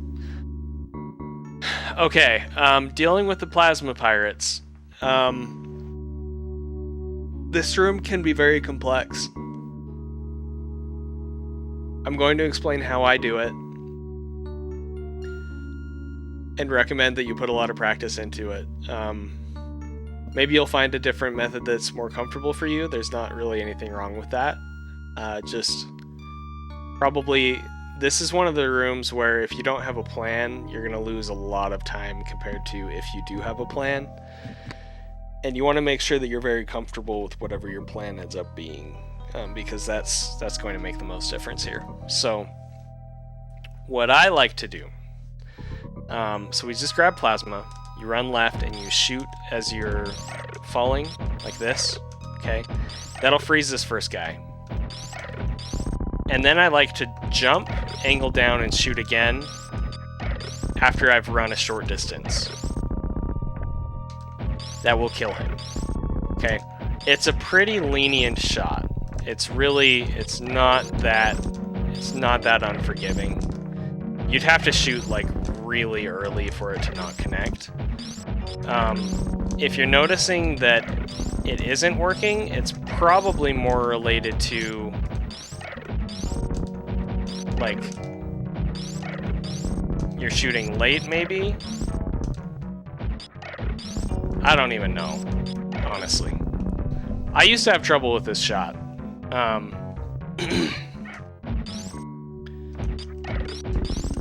But it's really nothing to be afraid of. Just shoot, jump, angle down, shoot again. And then do another shot as you're landing to freeze this second pirate here. And another shot as you jump to kill him, okay? From there, you want to do a straight jump, release jump, and intentionally damage boost off of this shot from this left pirate. You don't want to move left to damage boost earlier, or the pirate is actually going to be hanging out over there on the left. These pirates don't move off screen, and the really ironic thing about that is that since they're programmed to jump from wall to wall, he's just hanging in midair right now until we actually go and reinitiate his AI by bringing him back on screen. So you actually want to kind of hang out over to the right.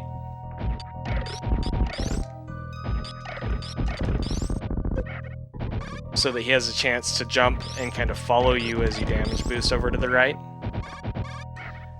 And then from there, once you land, you immediately want to shoot up twice. Okay? So we land and we shoot up twice, and then we immediately jump up after our second shot. The reason it's important to jump up immediately after the second shot is so that we can make sure that it kills this pirate right here.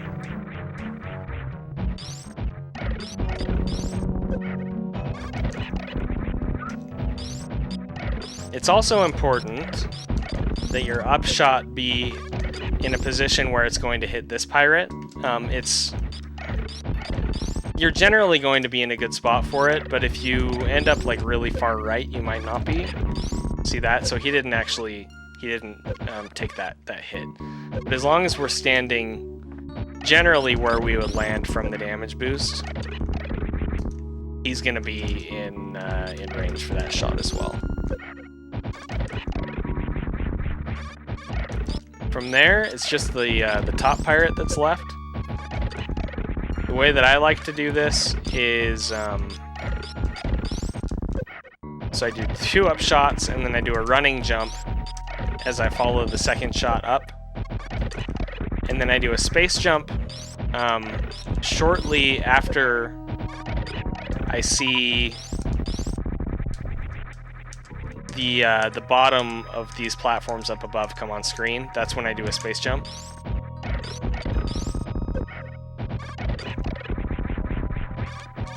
I do a wall jump up onto this ledge and shoot twice to kill the pirate. And ideally, what you want to do is actually follow his that top pirate's shots over to the left, and you want to land on top of it while holding forward, which will damage boost Samus downward and fix the door as we leave. So that didn't end up working because we fell down, which can happen and is really annoying. That was pretty good. So that fixed the door. It's not perfect, but it's a 47 door.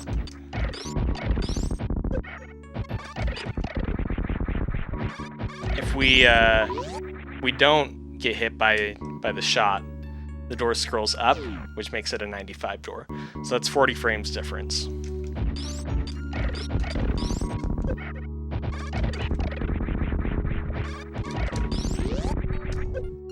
And if you're fast enough, you can actually hit the left side of the laser, like this, so that you get boosted running forward, which is pretty awesome.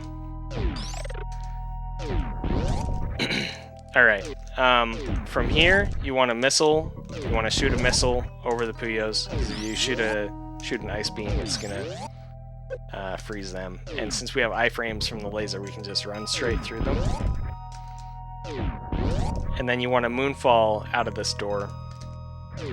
Do an angle down shot to preemptively open this next door. It's not super important. You can just shoot once you land. That's easier for you. Like that.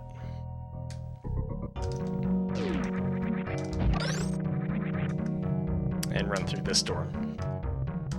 Alright, I've been waiting a long time to explain this room, so I am going to explain it now. I do need to step away for just a minute, so I'll be right back, and then we're going to talk about one of my favorite strats in the entire run. So, BRB. I've never tried wearing angry Ninja Turtle pants, so I can't tell you whether or not they would have the same world record boosting properties.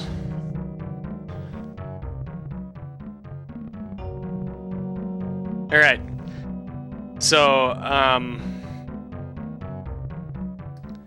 basically there's a really awesome strat that you can do here, and I do go for it every run, but it's pretty... I'm not going to say it has to be very specific in order for it to work out, but there are some specific setups that I've determined will work, and others that seem either way harder or just will not work. So, chances are, when you're going through these, you're not going to be able to do it. So, first I'm going to talk about alternative strats. Then I'll talk about my favorite strat, and then we'll move on. But either way, when you come out of this door, the first thing you want to do is moonfall down and hold right here. If you don't hold right the whole time, you're not going to clear this this ledge here. So, like if you decide to go early, you're going to bonk. So just hold right until you know you've cleared it. Then what you want to do is run left, shoot. It's going to freeze this fish. And then jump kind of late. Not like super late necessarily, or you'll run off like that, but kind of late. And you can actually kind of force Samus to zip down along the ceiling here. So you shoot, and then you shoot again.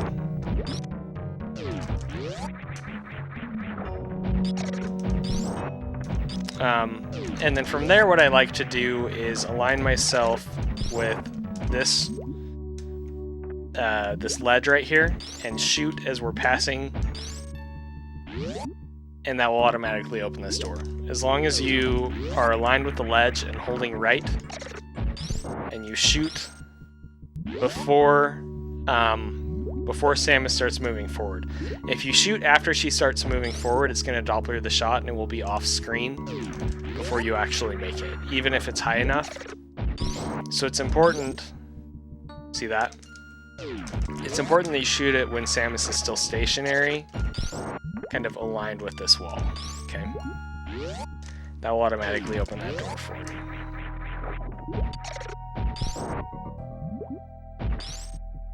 Alright, now what a lot of people like to do is just run through this door, open this door, and then either space jump into the door, or do a ledge grab and then do more space jumps through the next room.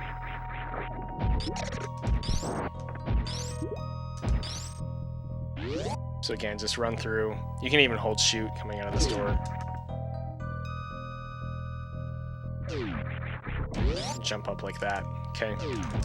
That's not a bad strat by any means. I think the space jump is a little faster.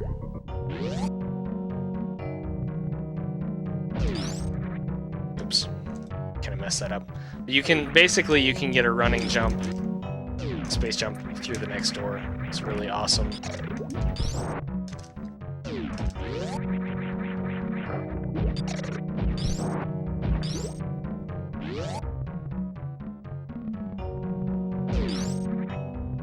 That wasn't right either, but hopefully you get the idea.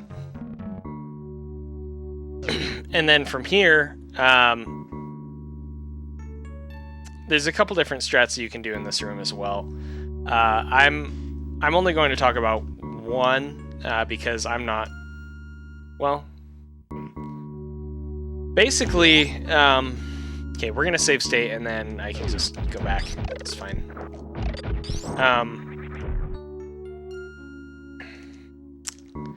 You can do a low jump here and kind of spring ball and bounce up like that, like I did the first time. Of course, I'm not going to be able to do it again because that's how these things work. But There we go. There's nothing inherently wrong with this strat. In fact, it's really fast. The thing is, you lose out on a super drop because of it. From this first cack. And it also makes timing the damage boost off these spikes kind of awkward. That's kind of what that looks like. What I prefer to do instead is farm both this cack and the next one. It's a little slower. It's like 15 to 20 frames slower. Okay. But it's not bad by any means. You can also have a missile here. I don't think it makes a difference. Or you can opt to only farm this cack.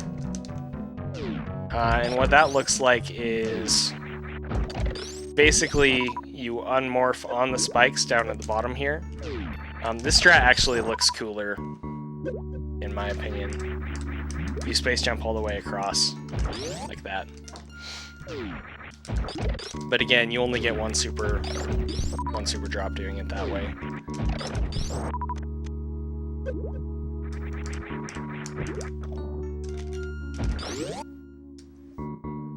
Okay, so those are kind of the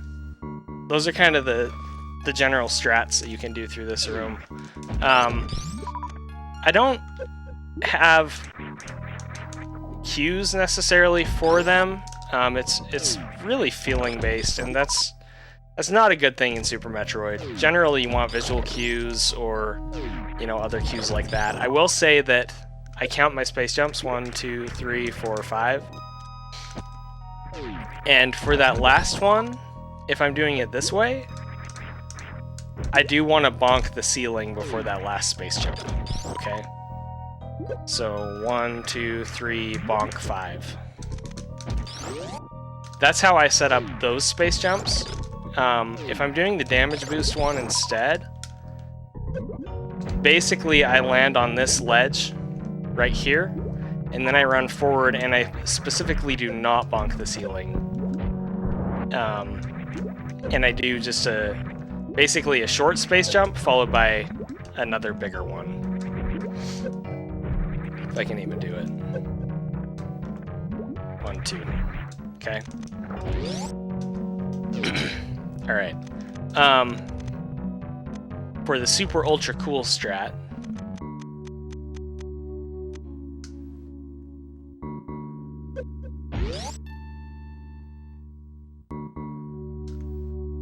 I'm going to talk about this. There's one very specific setup that will work.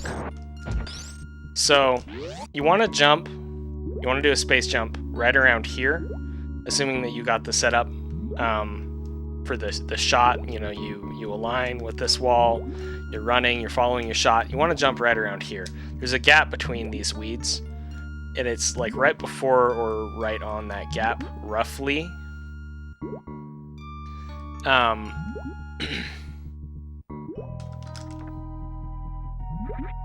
And then what you're looking for here is you want Samus to be kind of sideways entering the door. That was really early. Like that. She has this green streak. And you want that green streak to be kind of aligned with the middle of the door. So like that was really good right there. One nice thing about the old practice ROM was that I could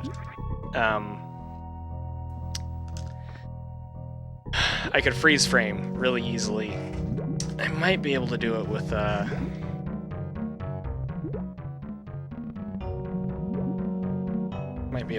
this controller. It's not good.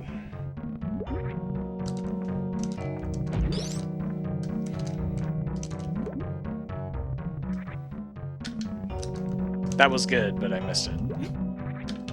Nope. Okay, so kind of like that. That's not exact, but if you look, you'll see there's that like green curvy line. It represents Samus's visor as she's spinning super fast, and it's aligned with the door, with the middle of the door. There's that bright white line on the middle of the door. That is the spin position in the queue that I'm looking for. If she's too low, I won't go for it. If she's too high, I won't go for it. And if she is not in a roughly sideways position, I will not go for this next strat. Okay, so again, that's kind of my rough queue. That was perfect right there. But basically, you want to spring ball, bounce off the door, open this door, and then do a damage boost off this cack attack.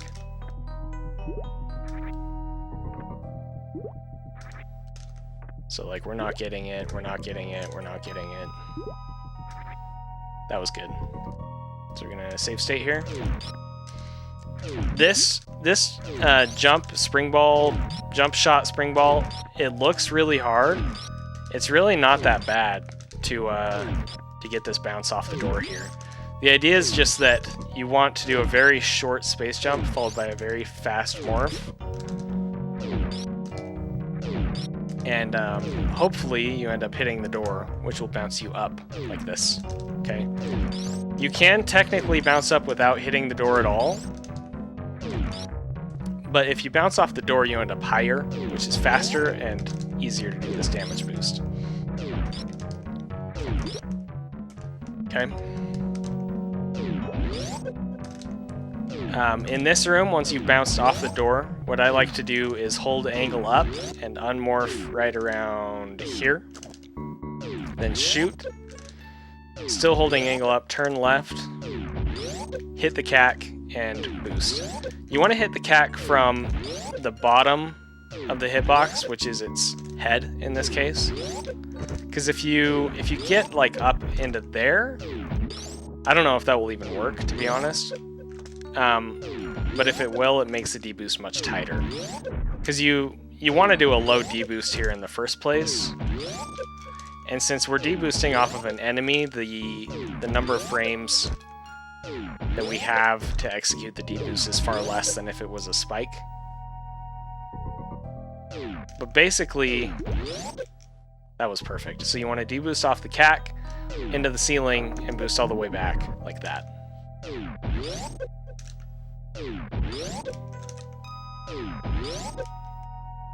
So we got kind of caught on the corner there, so we're gonna land early there.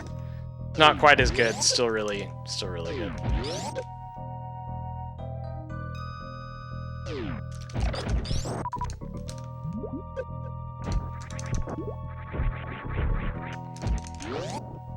That's what that looks like. Pretty neato. Alright, so I'll see if I can do the whole thing. Try a couple times.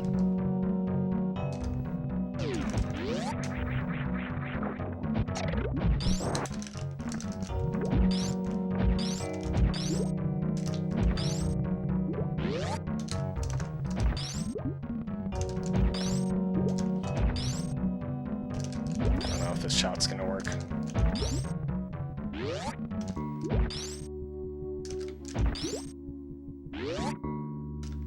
Yeah, we're gonna save state here.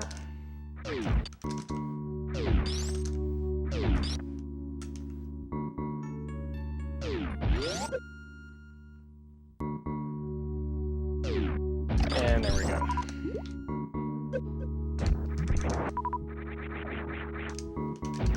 Okay. Alright. So yeah. Awesome strat. Kill these Metroids with missiles. If you try to kill them with Plasma Beam, it's going to lag, and they'll also get in your way. Yo, Blowman, thank you for the tier 1 16 months. So kill them with missiles, and then switch and open this door with Plasma.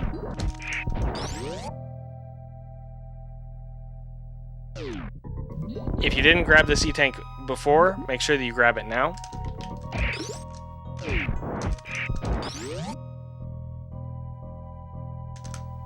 If you did grab it, you want to jump right around the time that you're passing these speed blocks. Right here. Aim down and do a quick drop through the sand.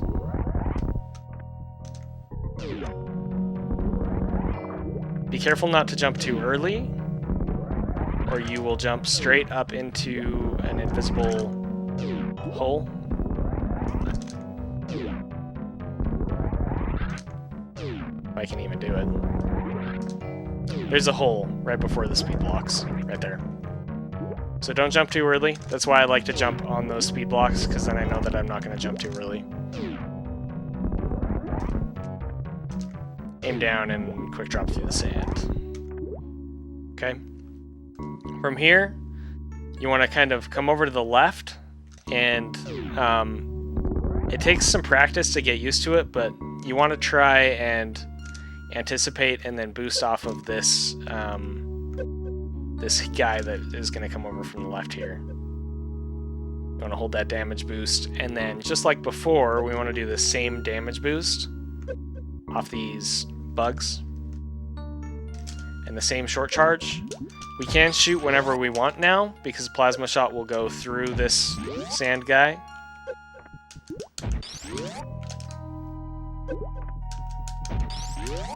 Okay.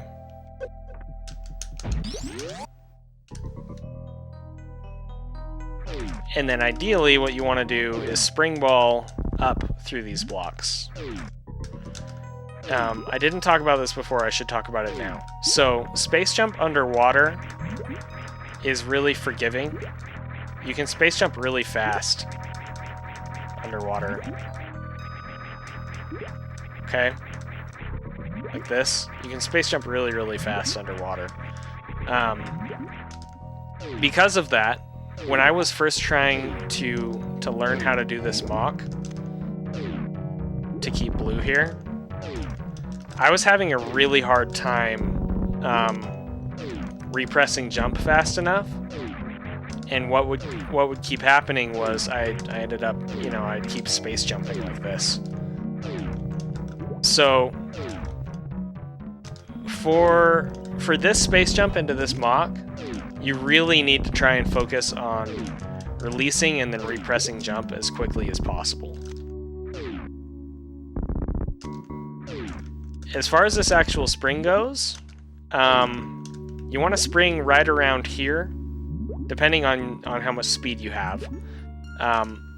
You want to be holding an angle when you unmorph, and then I like to just hold up as well, because that helps me not continue holding forward. If you keep holding forward, Samus is going to bonk into the wall and lose blue, like that. So I like to focus on, once I unmorph, just holding up, like that. And then once you get all the way up through the blocks, hold right and get out. Sometimes you might be just a little bit short,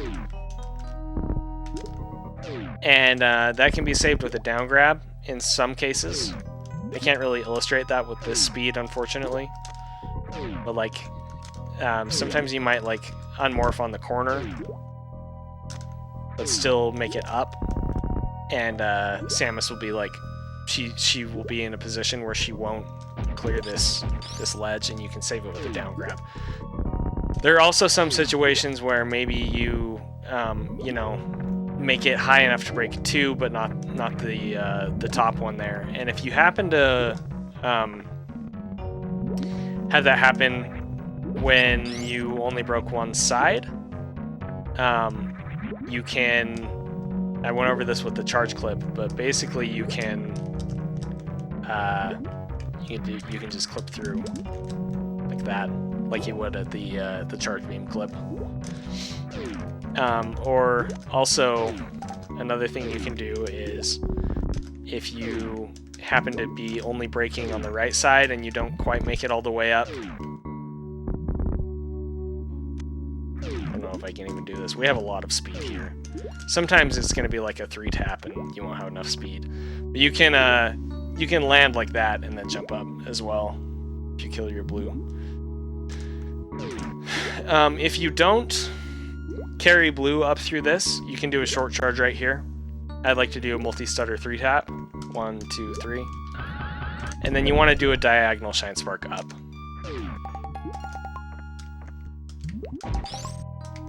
Move, snail. If you do an upward shine spark, come on, man. You're gonna have to wait for Samus to fall before you can go get the missiles. And if you do a diagonal one, I can't even do this shine spark. She's gonna end up on the ceiling right here, so you don't have to wait for her to fall.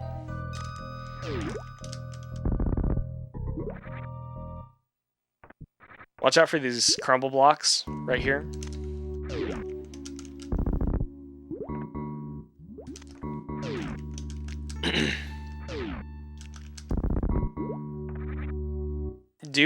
Get a running start here, jump and wall jump check this super.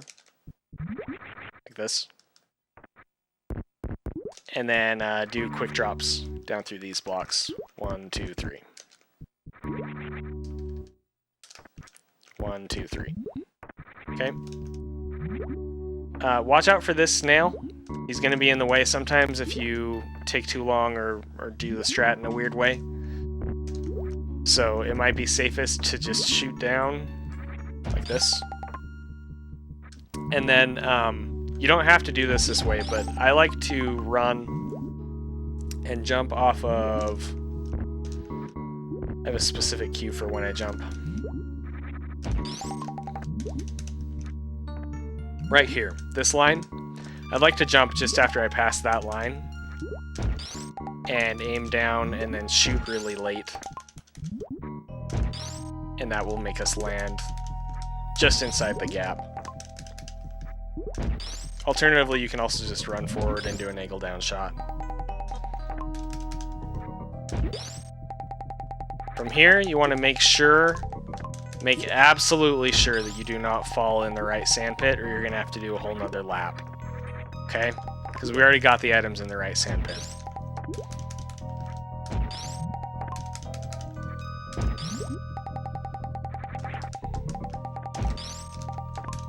And pay attention to where you land in these sand pits as well, because they will have different longer or shorter door transitions, just like any other door. So you don't want to land on like the far right, you also don't want to land too far left.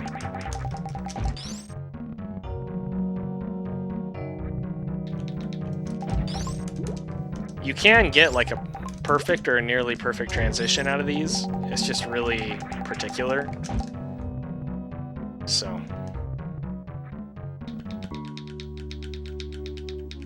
Alright. As you're falling out of here, you want to be holding shoot while facing left. That will break that first block, that first item there. And then shoot again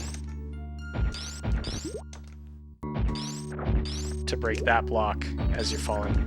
See, there's Samus bouncing because of our moonfall, so that's why I would recommend aiming down. And then I do one space jump up here.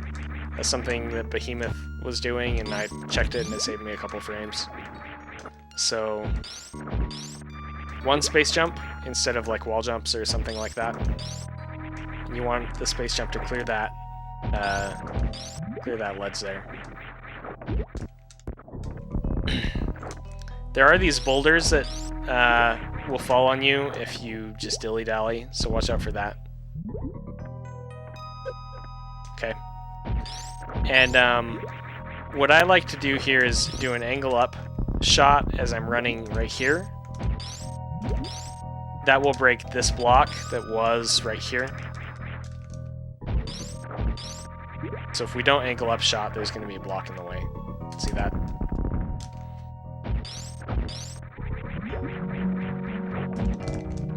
And then optimally you want to jump across this gap and do a muck ball into a spring. You can also just jump and morph and spring like that.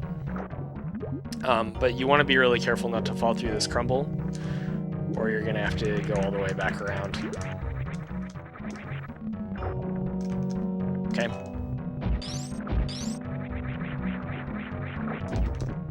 Alright, you can lay a bomb just inside this corner, right about there, or so that it's like halfway on, halfway off.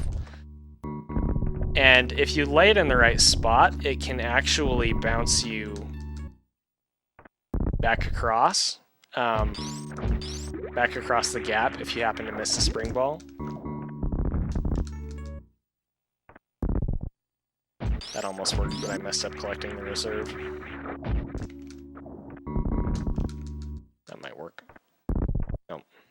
Anyway, ideally you do want to lay it a little bit to the right, otherwise it might bounce you backwards as you're trying to get across.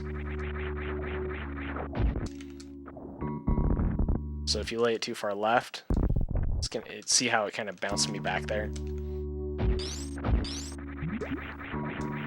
You can also just opt to not lay a bomb at all, but it can be really useful in a pinch.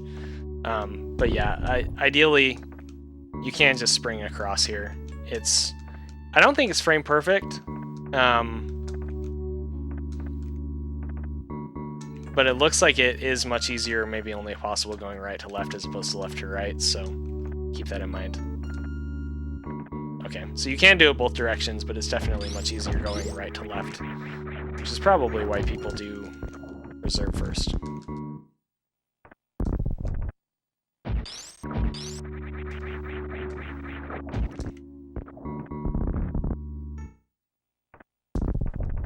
And if you do miss it, just spring back up, no big deal.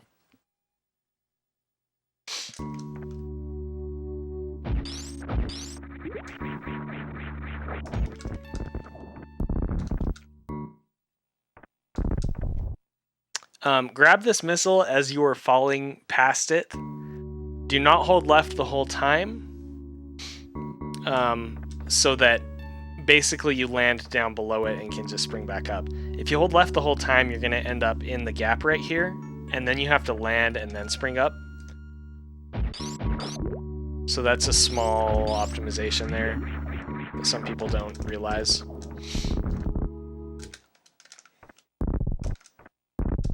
So again, if you hold left here, you have to do that sort of thing, where if you just wait to push left as you're falling past it, you can just jump back up like that. Do a quick drop through those crumble blocks, and then where is the door here? Looks like it's aligned with right here. So as long as you're at least that far over, Samus will get in this door. Quick drop down through. And then damage boost off this first particle.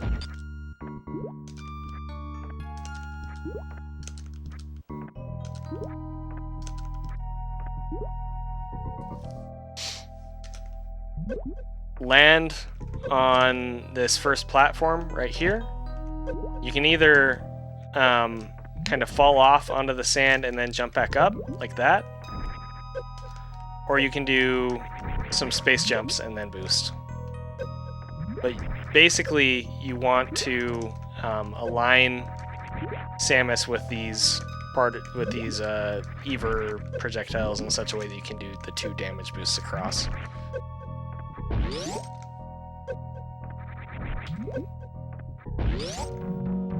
You do not want to shoot your beam too low so that it breaks that block like I did twice just now. You actually want to shoot your beam higher so that it just opens the door. And then depending on how much run speed you have entering this next room, it's going to change how you do the room a little bit. Since we have more run speed, we want to jump earlier here. So I like to jump kind of right around here on these lower flowers as opposed to on these higher flowers. And then aim down. You don't want to aim down on the last frame because that will actually increase the door transition load time.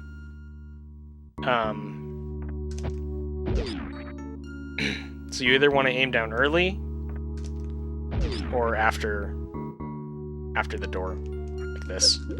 But basically what we want to do is get a mock into this little hole right here.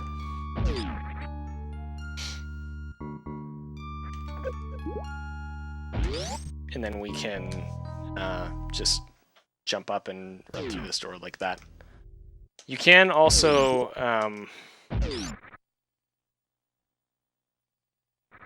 you can like just run through and K-go on the crab like this.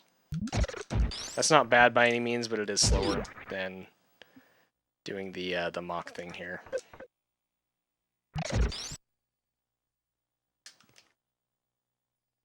All right, space jump as you're passing this corner, and then space jump again as you're about to land on this. Open this super gate. A lot of people will morph and roll under the gate and then unmorph and come through that way. I don't actually morph, I just wait for the gate like this.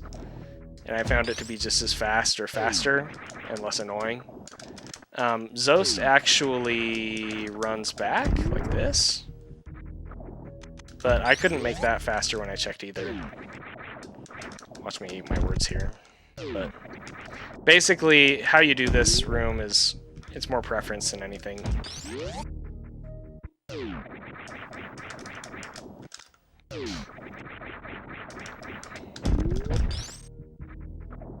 I like to do an aim down and then turn. Like this.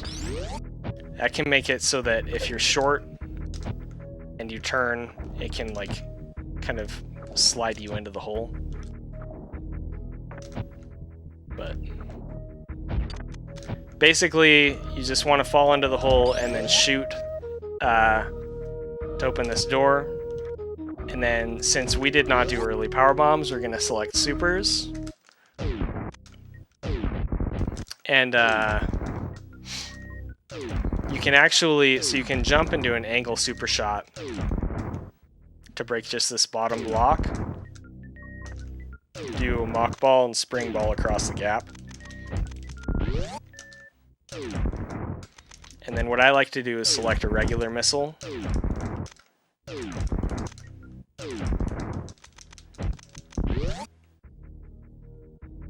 And wall jump check into this door. Like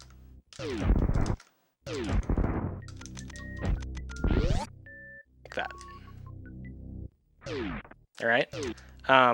If you're not comfortable doing the jump spring, of course, you can just, like,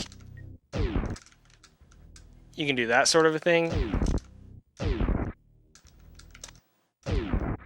You might be able to get enough speed to still do a spring ball across.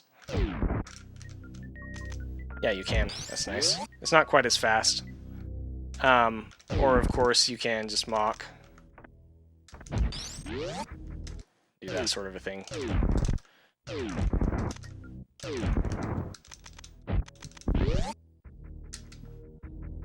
As you come through this door, hold down and shoot down twice. Sometimes Samus will actually be in a position where this will happen, where she'll land instead of going straight down. Even if you're holding down the whole time, like it just happens that way sometimes. I'm not sure why. So what I like to do is shoot down once and then just move left a little bit and shoot down again. Lay a bomb right here and then jump, shoot a plasma beam, morph, and roll through. And that will open this door for you. I actually, so I hold jump as I'm falling here, and then I time the bomb, and Samus automatically springs back up when she lands. From there I unmorph,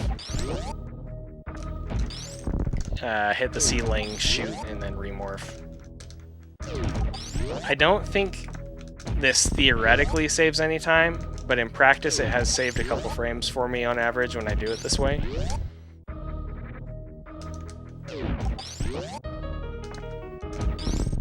And I think it's just because, yeah, it's basically, it's all, it eliminates human error and human delay with this first jump, so that you're back in position to roll through. as quickly as possible, basically.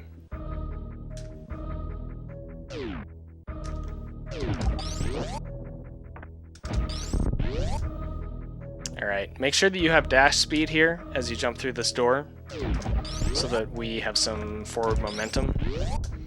And then aim down. Shoot to open the door preemptively, and then select missiles.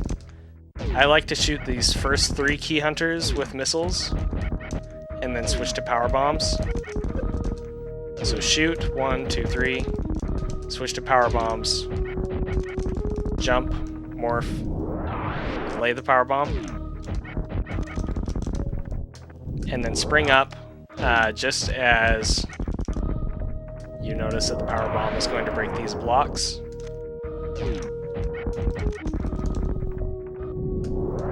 Unmorph at the top, aim down, collect the missiles, and then you can actually hold left, assuming you're facing right, you can hold left during the fanfare, and Samus will automatically quick drop through the first block, and then you just quick drop through the next 2 as well. Alright, and then from here you have 2 options. You can either just run like this, do a power bomb to get out, or you can go for the speedball. I'm going to explain my setup for the speedball. So you want to do a little spring ball hop out of this and then unmorph so that Samus again is like halfway on, halfway off this corner. Be careful that you don't unmorph while still holding jump from your spring ball, or she's going to bounce all the way up to the ceiling like this. Dang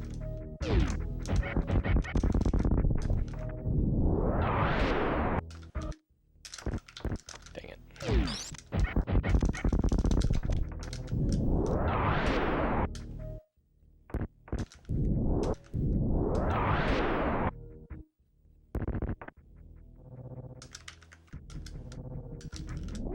Okay.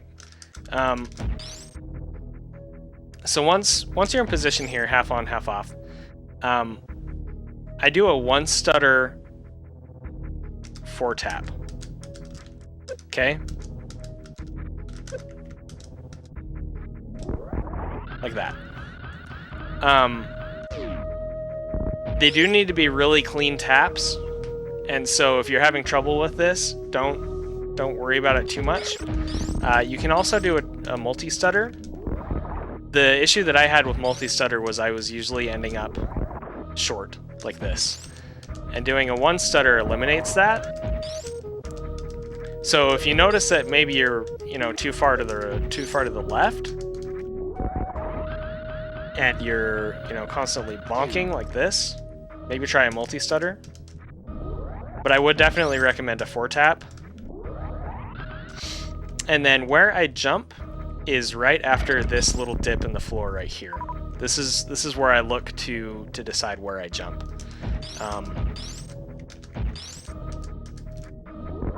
So that was early. You do want to aim down before you hit the ceiling. That's important.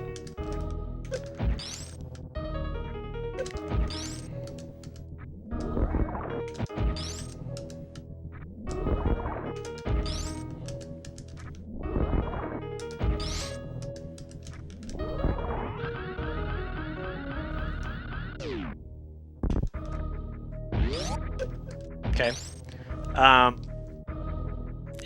Yeah, other than that, it's kind of just getting a feel for it. So, again, this is kind of like the Bat Gauntlet Spark, where depending on how you do your short charges, it's going to change for you, right? This is just how I like to do it personally. So, if you feel like you're pretty confident that you got it entering the door, just make sure that you're holding jump and then do a mock ball as you're landing. That will get you a speed ball all the way out, and then you can do a spring ball up here, another spring ball up there, And you can either unmorph kind of late and KO through the Zila, like this, or you can unmorph earlier and get kind of like a forward boost, like that. If you're going for the damage boost thing, you need to make sure that you have a neutral D-pad, so that the Zila kind of bonks you forward instead of down. And then just make sure that you're angling up so you can shoot.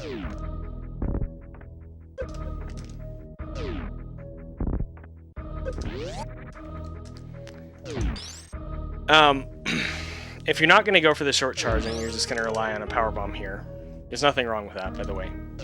You want to lay the power bomb pretty much as early as you can. And then what I personally like to do is that sort of a strat where I spring ball and then I purposely unmorph kind of late so that I KO through this Zila. And then I do 2 angle up shots.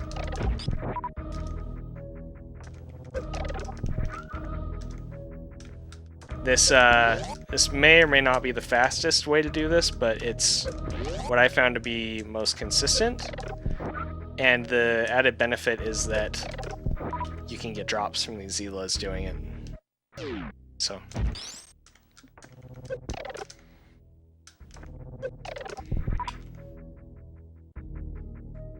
Also, when you're exiting this door, you want to be doing it in a spin jump and then wall jump check just as you pass the corner right here.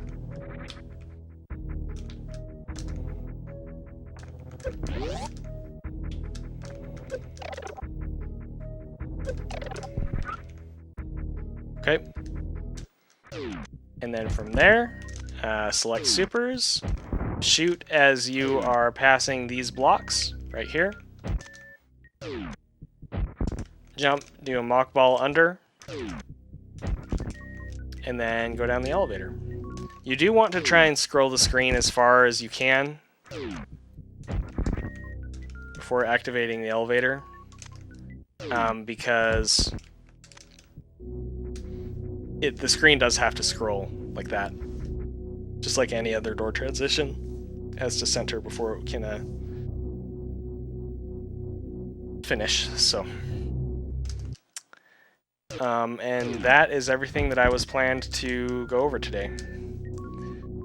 Looks like it did take almost a couple hours, which is sort of what I was expecting. So